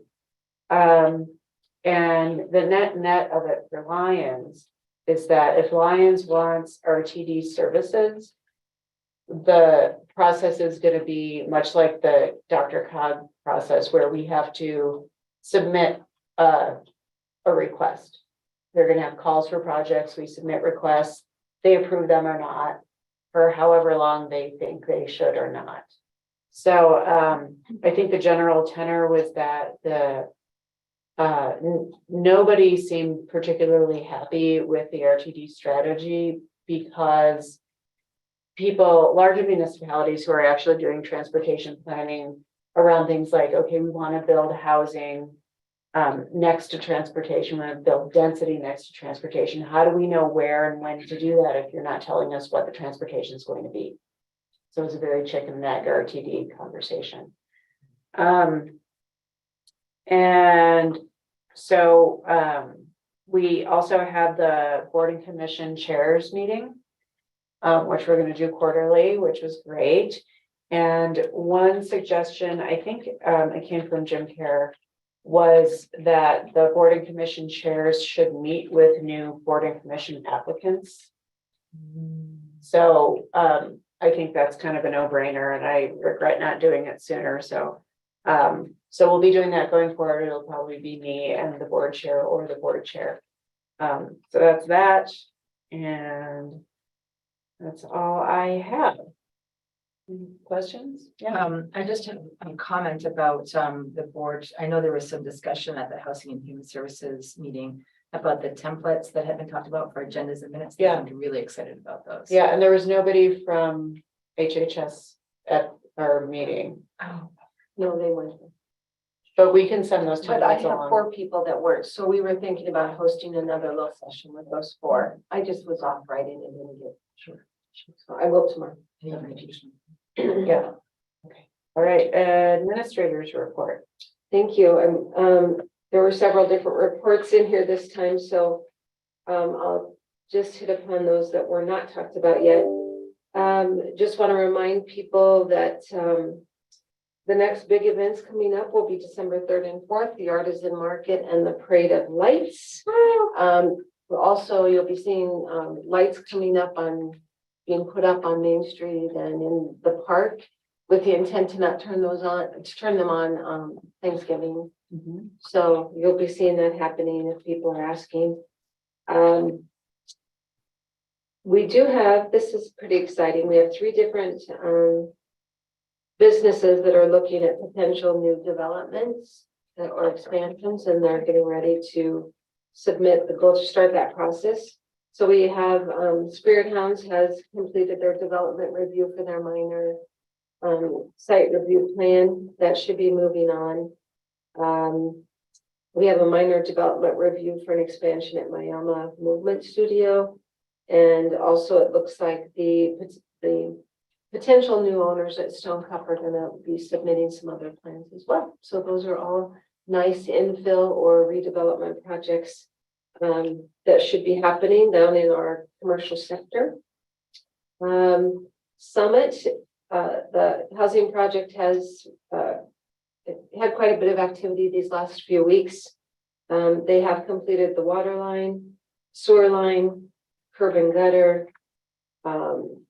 We have the first layer of asphalt has been placed on the majority of it. I don't know if they got to the rest of that today or not. We have 16 single family and 2 multifamily building permits that have been issued. 8 foundations are in, and slabs are poured on 4 of the single families. So we're going to be ready to go vertical here over the winter, which is our goal. So, yeah. We are getting some questions about the Highway 7 bridge project. They're telling us that that should be finished probably by Thanksgiving holiday, if not at the end of the month. We also have what only happens every 3rd year coming up soon. Colorado Department of Health and Public Health and Environment will be doing our inspection of our drinking water system and of our wastewater treatment plant. It's a pretty big deal. And a lot of preparation for that since it's only every 3 years. So this will be Aaron's first time through that. But we learn from every inspection, and we look forward to, finding out what we can be doing better. So you're noticing that Railroad Avenue is currently being paved, the section between 2nd and 3rd. I took the liberty to go to Longmont and say, since the road was closed for a whole year instead of the 3 or 4 months you thought it would be, would you consider paving the whole thing on our behalf? And they said, you know what, that's fair enough, we will. Huh. So they're paving the whole length of it. So Nice. they're doing that. Well done. Well done. I'm not afraid to. Thanks I'm for not afraid dollars. to, they can't help if they don't, right? The curbside pickup will occur on November 14th. That has a lot more restrictions than the drop off. So people need to be sure that they are following the rules about where to place that, how big the pieces can be. They're supposed to be neatly stacked and those sorts of things.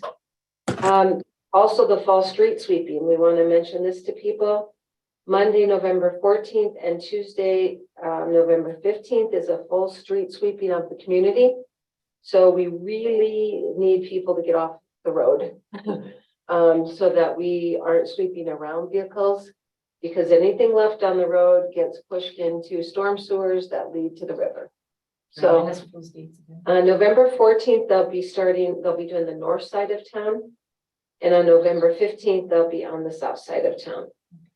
And we'll be e-blasting and things, but we really do encourage people to move their vehicles so we can get the most debris off of the roads without it going on drains.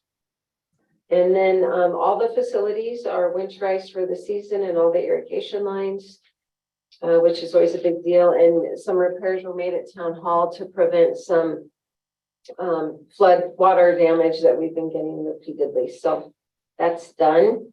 Tracy did put in her update on flood projects and other projects in town. I think the most exciting one is that we are going to be ready to award the construction management for the Broadway project at our next meeting, so they can get started. So that's pretty exciting stuff. And so we have submitted 3 grants to Department of Homeland Security. One is for planning for fire mitigation. One is for the electric utility undergrounding we talked about at our last meeting, and then stormwater improvements in 2 different watersheds. Busy time. We do want to let people know 2 other things to help others in our community who have need. The holiday giving drive has started, and people can bring non-perishable food, toiletries, or money to either Leaf or Town Hall. We are both deposit sites to make sure those get to the right people before the holiday season starts. And also the low income energy assistance program that starts operating November 1st. So people who meet income guidelines may be eligible for some help with their utility bills. And you can either go, there's a website we can give you, it's also in your newsletter, or you can call Town Hall and we can help you access that application. You're welcome. Mayor Pro Tem, did you have a question? Yes, thank you. I had a couple. Administrator Simonson, on the tree limb pickup, I believe that in the spring there were certain neighborhoods that didn't get, and is there a way to prioritize them first this time? No, unfortunately, no. They, this specific, the haulers have said it is nearly impossible to get their equipment up to Indian Lookout. So we specifically advertised that this limb pickup would only address the residential parcels under 1 acre. So are there any though that are within town and within that parameter that didn't get picked up last spring that could be prioritized? I thought there were. We did make an effort to go up and after the fact when we found out, but they had already taken it to the drop off. So okay. For this round, the person that it was awarded to was not willing to do a couple areas in town that have very large acreages and that are difficult to reach with their equipment because it doesn't go up dirt roads very well. Okay. And then I think I read something about the Martin parcel was being looked at and walked. Yeah. We did that at your last meeting. We announced that they had just done that. They had said that it would be 1 to 2 weeks when we got our report. We haven't received it yet. Okay, never mind. And then the other thing is, do we test for COVID in the wastewater treatment plant? We do not. We, Longmont, there's only 2 communities in the county that do that on our behalf, and it's Longmont and Louisville. They both run their own treatment plants that have full labs on site that can do that. Oh, but okay. We kind of monitor the trends for the county. Oh, I think Boulder might too. It might be 3, but they do monitor the trends for the wastewater and let us know week by week. Okay. All right. All of them agree that cases are underreported since testing sites went away and people had access to home kits for testing. So what they're seeing in the water still remains higher than what's reported. Well, it's going around the schools. So I mean, it's here in town for sure. Yeah. So I have one question. Thank you. About the holiday parade. Are we doing fireworks or drones or? No. We were told last year by Chief Zick not to anticipate ever doing fireworks again. He would not approve this. Are we doing any kind of light show? And so we looked at drones. They are very expensive, you know, for a pretty short display. Instead, we have contacted a couple of groups to see if they could put together a small light music show off of the pole in the area north of the visitor center, like we used to have it, but not quite as intense. And they had no room in their schedules this year yet, but they said they would definitely put us on for next year. So we are looking at potential of at least as an add-on would be piping music out either Main Street and through the Sandstone Park. So when people are there, they, you know, have a little more festivity. And then we are looking at potentially a smaller just light show on the side of the building this year. Well, and I will say that whoever did the lights for Rave to the Grave on the cliffs, We contacted them. that, okay, that was super cool. And I think, and I might be mistaken, but I think Android Jones does light art too. So. Okay, thank you for that. I'm kind of, not that it's there anybody wants, but I think we all understand.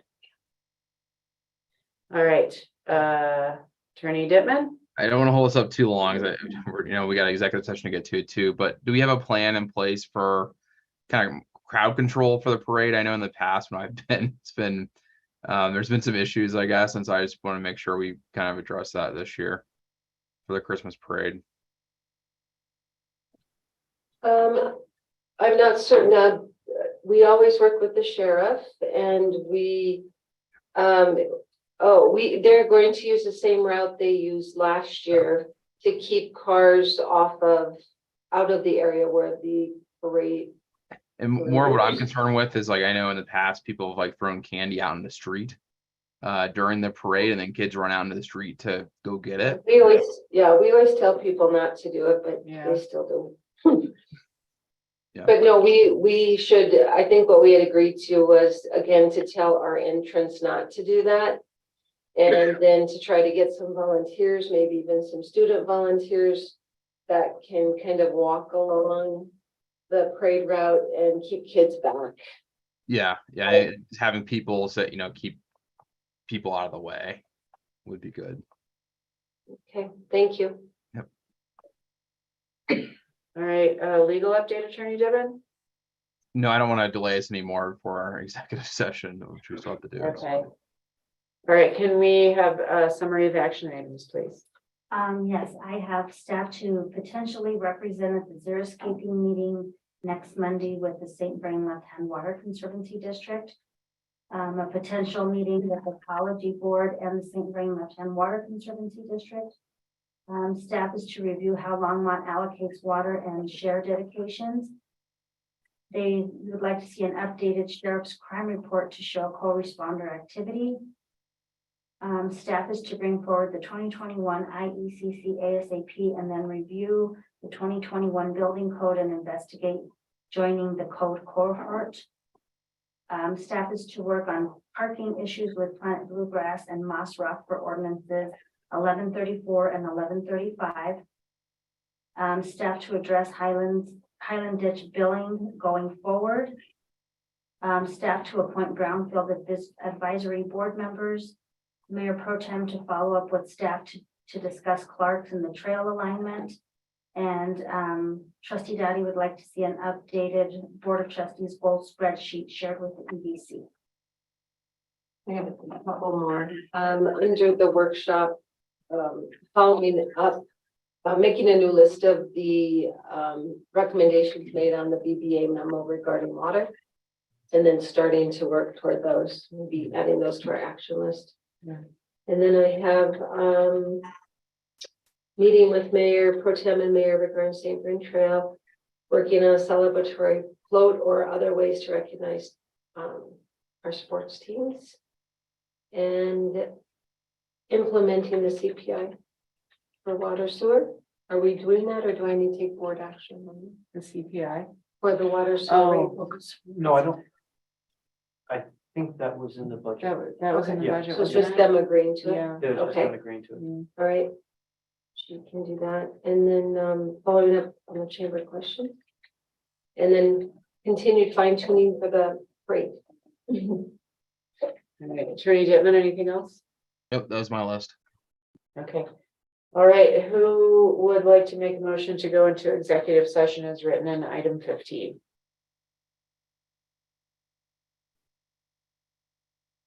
We're all looking at you, Mayor Pro Tem. I am so sorry. I don't have the language in front of me. It's not in my, Just a motion to enter, so I moved to Have to enter. read the whole thing. just to, motion to enter executive session for the purposes of. Yeah, that's, do you have the agenda in front of you? I do, but I don't have the updated one that has the language on there. Okay, Trustee Dati has it. Thank Would like to you. make a motion? Sure. I'd like to make a motion to move into an executive session for the purpose of determining positions relative to matters that may be subject to negotiations, developing strategy for negotiations, and instructing negotiators, and for receiving legal advice from attorneys representing the town on specific legal questions and specifically determining negotiating positions and strategies regarding the town's energy cost savings contract with Honeywell International Incorporated for the new wastewater treatment plant, and obtaining advice as needed from legal counsel on related legal issues. Okay, is there a second? Second. Thank you, Trustee Delman. Is there any discussion? No, okay, we'll vote on going into executive session. Will you send me a link? I sure will. Yep. Can you vote for me?